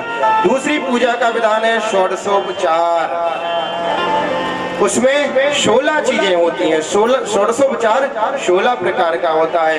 यानी सुंदर थाल लो, उसमें स्वस्तिक बना करके हाथ में बेलपत्र लेकर के भगवान शिव का ध्यान करो। महाराज यहाँ तक भी लिखा है कि जब भगवान शिव का ध्यान दें तो अपने बाएं पैर से 3 बार पृथ्वी को ठोक देना चाहिए, ताड़ देना चाहिए, डांट देना चाहिए। हे पृथ्वी, भगवान शिव कैलाश से इस धरातल पर आ रहे हैं, तुम सावधान हो जाओ, ऐसा ना हो कि भगवान शिव के वेग से तुम धरातल को चली जाओ। ताली बजा के, चुटकी बजा करके भगवान शिव का ध्यान करना चाहिए। हे शाम सदा शिव, हम आपका पूजन जन करना चाहते हैं, आप आइए। यानी भगवान शिव को बुलाइए। अब बुलाइए तो क्या, पहले थाली में साथिया काढ़िए, फूल या बेलपत्री रखिए आसन के लिए। अच्छा हमने तो देखा है कोई करती हो तो बुरा मत मानियो भैया, घर की बात है। हम तो एक जगह गए, एक सत्यनारायण की कथा बाचने, तो ठाकुर जी जैसी लेके आई तो हमने वहां पे अंगूठा फेरा गोपाल जी पे, तो गोपाल जी पे अच्छी खासी धूल जमी। हमने कहा मैया तूने कब तेने ना नहलाए, ये हम तो बोल तो देते ही, ये तो आप जानते ही हैं। तो बोली पंडित जी घर पे थोड़ा काम तो 4-6-8 दिन से टाइम ना मिलो। मैंने कहा जे बताओ तूने खाओ कैस दिना से ना एक आध दिन खाबो भूली, हम भूलते हैं कभी भोजन करना, ये ज्यादा व्यस्त होते हैं तो खाना छोड़ देते हैं क्या? अरे जब हम खाना नहीं छोड़ सकते, सोना नहीं छोड़ सकते, अपनी नित्य क्रिया नहीं छोड़ सकते, तो भगवान की पूजा को ही छोड़ने के लिए हमारे पास समय नहीं हो जाता है। भगवान की पूजा के लिए समय जरूर, किसी काम के लिए समय हो ना हो, भगवान के लिए पहले पूजा का समय होना चाहिए। और कई मैया तो थाली छोड़ो, गंगा जल छोड़ो, लोटा छोड़ो, गोपाल जी के पोशाक उतारेंगी, रसोई में ले जाएंगी और वो जो जूना होता है ना, एक जूना रख लेती हैं, बुरा मत मानना, जूना रख लेती हैं और ठाकुर जी की टांग पकड़ के उल्टो करके जूना से दे रगड़ा दे रगड़ा दे रगड़ा, और फिर कहते हैं पंडित जी गोपाल जी की हम इतने दिनों से पूजन कर रहे, गोपाल जी ने हमारी सुनी नहीं। अरे पूजा प्रेम से करोगे तब सुनेंगे, ऐसे सुनेंगे तो भगवान को क्या सुंदर थाल सजा करके, बेलपत्र पधरा करके, आसन लगा करके भगवान का पूजन करना चाहिए। पूजन करना और जब भगवान को स्थान दे दो, अपने जो मंदिर में भगवान बैठे हो उनको थाली में पधरा लो, फिर 4 बार जल छोड़ना चाहिए।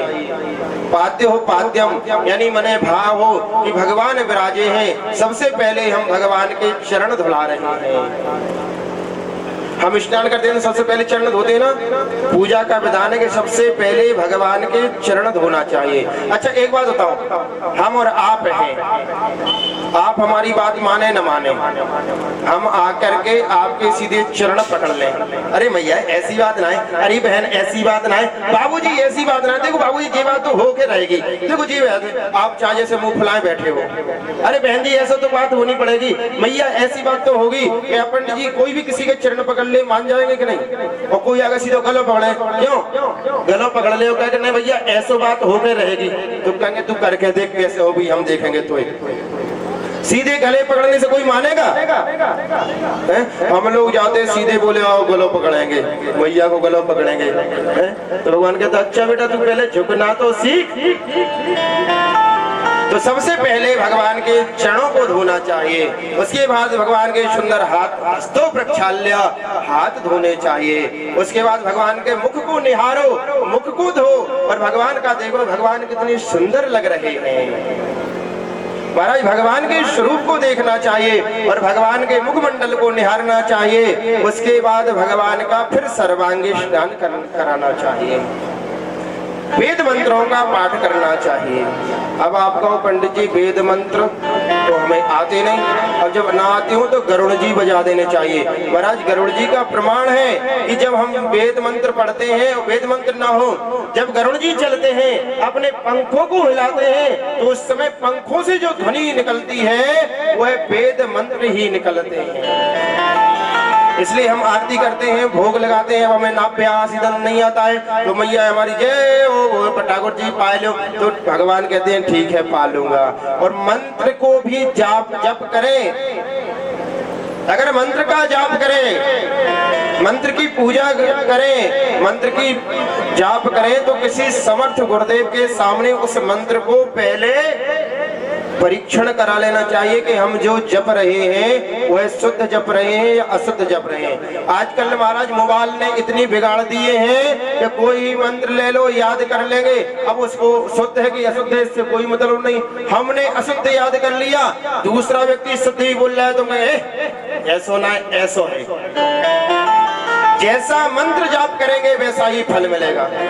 एक पंडित जी थे, उनकी पत्नी हो पड़ गई बीमार, अच्छी खासी, तो उन्होंने कहा, सोचा जब हम यजमानों के अनुष्ठान करते हैं तो ठीक हो जाते हैं, तो हम अपनी पंडितानी के लिए कोई पूजन नहीं कर सकते क्या?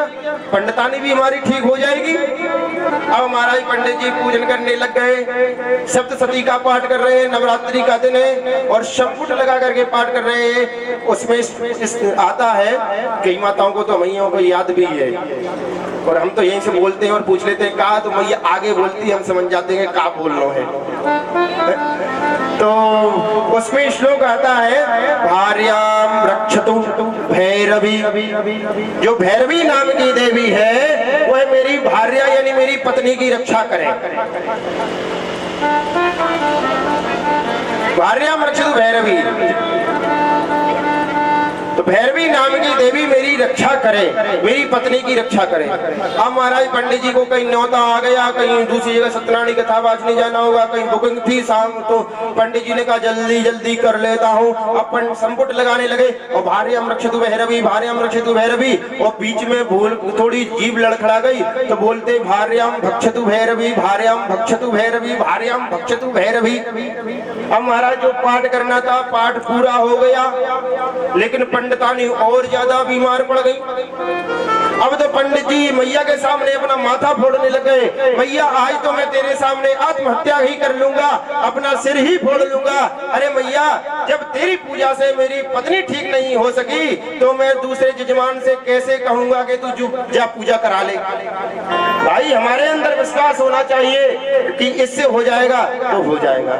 जब हमारा नाम नहीं काम नहीं हुआ, हम लोग कहते ना, देख भैया तू मेरे पास चलो तो जा, तेरा काम कर दे तो कर दे, लेकिन हम तो नहीं कह रहे, क्योंकि एक बार हमने भी उसे ऐसे काम की कह के देख ली, उसने हमारी नहीं सुनी। तो पंडित जी बोले मैं कैसे कह सकता हूँ कि तुम यह अनुष्ठान कराओ। तो मैया प्रकट हो गई, बोली पंडित जी मेरी कृपा है कि अभी तक पंडितानी बची है। क्यों? उधर मत देखो। भार्याम रक्षतु भैरवी, भार्याम रक्षतु भैरवी, उधर बची है, मेरी कृपा है। क्यों? क्योंकि तू कह रहा है भार्याम भक्षतु, अरे तुझे कहना था रक्षतु, तू कह रहा है भक्षतु, एक अक्षर में फल बदल गया, तो इसमें मेरी क्या गलती? अरे मैं तो तुझ पर कृपा करके अभी तक छोड़ रखी थी। अरे तू पहले मंत्र को तो शुद्ध कर। हम लोग मंत्र खूब जपते हैं, पूजा करते हैं, लेकिन त्रुटि पूर्ण करते हैं, फिर कहते हैं कोई हो नहीं रहा है। तो कैसे होगा? पहले उसकी शुद्धता करनी चाहिए, तभी वेद मंत्रों का अनुष्ठान करना चाहिए। महाराज ऐसा लिखा है कि किसी भी पाठ करने से पहले उसको गुरुमुख कर लेना चाहिए, यानी किसी से भी पढ़ लेना चाहिए एक बार, तभी वह सिद्ध होता है। और कितना भी याद हो, एक बात और बता दें हम आपको, कितना भी याद हो, कोई भी हो, फिर भी पुस्तक ग्रंथ का सहारा लेकर ही पाठ करना चाहिए।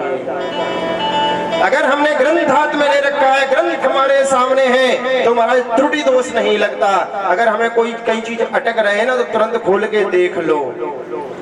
इसलिए ग्रंथ को सदा सहारा लेकर के ही पाठ करना चाहिए। अब जो लोग ऐसा पूजन करें और फिर क्या करें, बोले भगवान की तो बड़ी कृपा है, शिव तो बड़े अवगणधानी हैं। वैसे तो शिव पूजन में कई प्रकार हैं कि वस्तुओं की आवश्यकता है। आप शिव पूजन कर रहे हैं, आपको कुछ नहीं मिला तो घर से जा रहे हो, महाराज रास्ते में बेलपत्र मिल गया, बेलपत्र ही तोड़ लो, अर्पित कर दो। बेलपत्र कोई पत्ता है? बेलपत्र की इतनी महिमा है, त्रिदलम त्रिगुणाकारम त्रिनेत्रम च त्रिदायुधम। बेलपत्र कैसा है? त्रिदलम, जो बेलपत्र के 3 पत्ते हैं, मानो भगवान शिव ही त्रिनेत्र में है। त्रिदलम त्रिगुणाकारम त्रिनेत्रम च त्रिदायुधम, 3 जो बेलपत्ते के पत्ते हैं वह भगवान शिव के 3 नेत्र हैं। और महाराज शरीर कितना भी अच्छा हो, अगर हमारे शरीर में पट्टी, आंखों में पट्टी बांधी दी जाए, नेत्र ना हो तो शरीर बेकार हो जाता है ना। तो 3 नेत्र हैं वह भगवान शिव के हैं। और कैसा है बोले त्रिजन्म पाप संहारम। जब हम भगवान बेलपत्र को स्पर्श करते हैं, बेलपत्र को लेते हैं, तो चढ़ाए न चढ़ाए हमारे 3 जन्म के पाप उसी समय नष्ट हो जाते हैं जब हमने बेलपत्र का स्पर्श कर रखा है, बेलपत्र को छुआ है। बेलपत्र के छूने मात्र से हमारे 3 जन्म के पाप नष्ट हो जाते हैं। दर्शनम बेलपत्रस्य स्पर्शनम पापनाशनम अघोर पाप संकाशम बेलपत्रम शिवार्पणम।